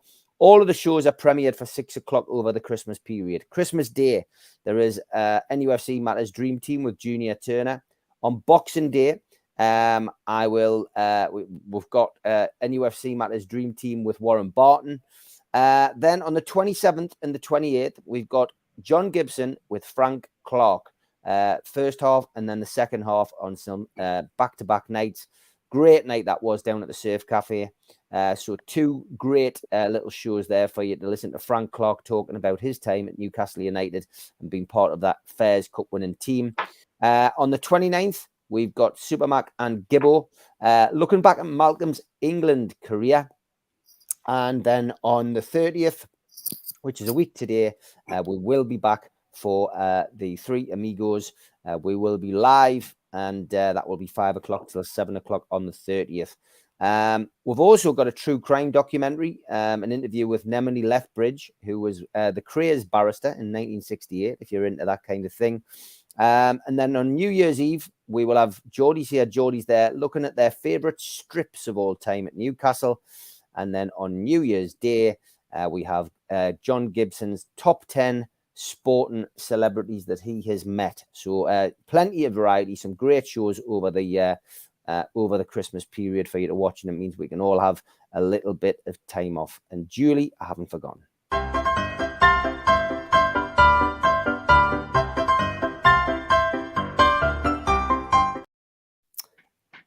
Shite tweet. Thanks, Rain Man. That's all he said. She had watching my social media and just didn't like the tweet that I put out. We can't please everybody, unfortunately. That's it, folks. It's the end of the show. Big thank you to Keith, to Mitch, to Steve, to Alwaleed, to George for joining us tonight. Thanks to Stu, thanks to Andre, and thanks to Paul for submitting their videos. Good luck to Steve Hasty on his journeys on the road. But lads, it's been a fantastic year. Have a happy Christmas, and look forward to seeing Keith and Mitch on the Three Amigos next Friday. Have a great Christmas, lads. I hope Santa's good to you. All the best, Thanks, everybody. Bye. And happy Christmas to everybody in the chat. Really And thanks to you enjoyed it. mods as well. Take care. Bye-bye. Bye. A big thanks to all our sponsors. First off, Skips and Bins, telephone 0800 25 45 25 3, email inquiries at skipsandbins.com, website skipsandbins.com, easy contract free and pay-as-you-go waste collection. Thanks to Garden of Healing Dispensary, CBD hemp and cannabinoid specialists. You can find them at thegohd.com. And thanks to Mr. Vicky's Sauces. They are handmade in Cumbria, and you can find more information out on their website, mrvickies.co.uk. And if you want to order any, email info@mrvickies.co.uk or telephone 01768 210 102. Big thanks to Blowhole Brewery, a new beer made on Tyneside. The cans are all designed in the colours of Newcastle United's strips from days gone by. Black and white there, the purple and blue, and the good old-fashioned blue from the Entertainers' days. But get more information on the Blowhole Brewery range, such as Geordie Juice, from blowholebrewery.co.uk. Thanks to Media Arts for all the help with the technical side of things and video side of things. And thanks to qtechshop.co.uk, the makers of pool tables and snooker tables in Wallsend, Newcastle, and the guys who do our website, NUFCmatters.com. If you want to subscribe to the show, then all you need to do is click the subscribe button below. You can also hit the thumb up, which does us a favor by liking the video, and click share to your social media, such as Twitter and Facebook. We're also available as a podcast on iTunes and Spotify and the rest. And if you want to contribute to the show, use the QR code. It takes you straight to the membership pack, and you can join the channel. What do you get for your membership pack? You get a scarf, a cup, a pen, and a membership card, and entry into the monthly draw. You can also make a donation by hitting the $ in the chat tonight. We also give you something for free if you subscribe to the show. To get your car sticker, email john@nufcmatters.com and he will post you one out. We also support the food bank on this show. And if you want to make a virtual donation to the food bank, then go to nufcfansfoodbank.co.uk and make a donation today. On our website, we've got lots of t-shirts, cups, pens, you name it, memorabilia if you want to buy it and support the show. For Christmas, we have the Bruno Christmas jumper, which is selling rather well. And we'll have the bobble hats, Play Like Almiron, Bruno's Magic, and Bruno's 39 and Joe Linton's J7. Get yourself to nufcmatters.com to buy them today. If you want to buy people a ticket for one of our events next year, we've got an evening with Steve Howie, which is Friday the 24th of February at the Tyneside Irish Centre. Tickets are £50 from nufcmatters.com or newcastlelegends.com. And you can also buy them on voucher before Christmas. Get somebody a bargain and a nice Christmas present. Peter Beardsley is on the 10th of February at St. Dom's Catholic Club in Newcastle. Tickets available direct from the venue. And for this one, Friday the 2nd of June next year at the Grand Hotel in Gosforth, 6:30 start. An evening with Rob Lee, Lee Clark and John Beresford. To book tickets, contact Natalie at healandtour.org.uk or visit their website healandtour.org.uk/events. If you're looking for a Christmas present and people like a book, then get yourself NME from the Bender Squad to the Gremlins, or the last remaining copies of Black or White, No Grey Areas, Lee Clark's autobiography, and you can get them from www.badboysbooks.net.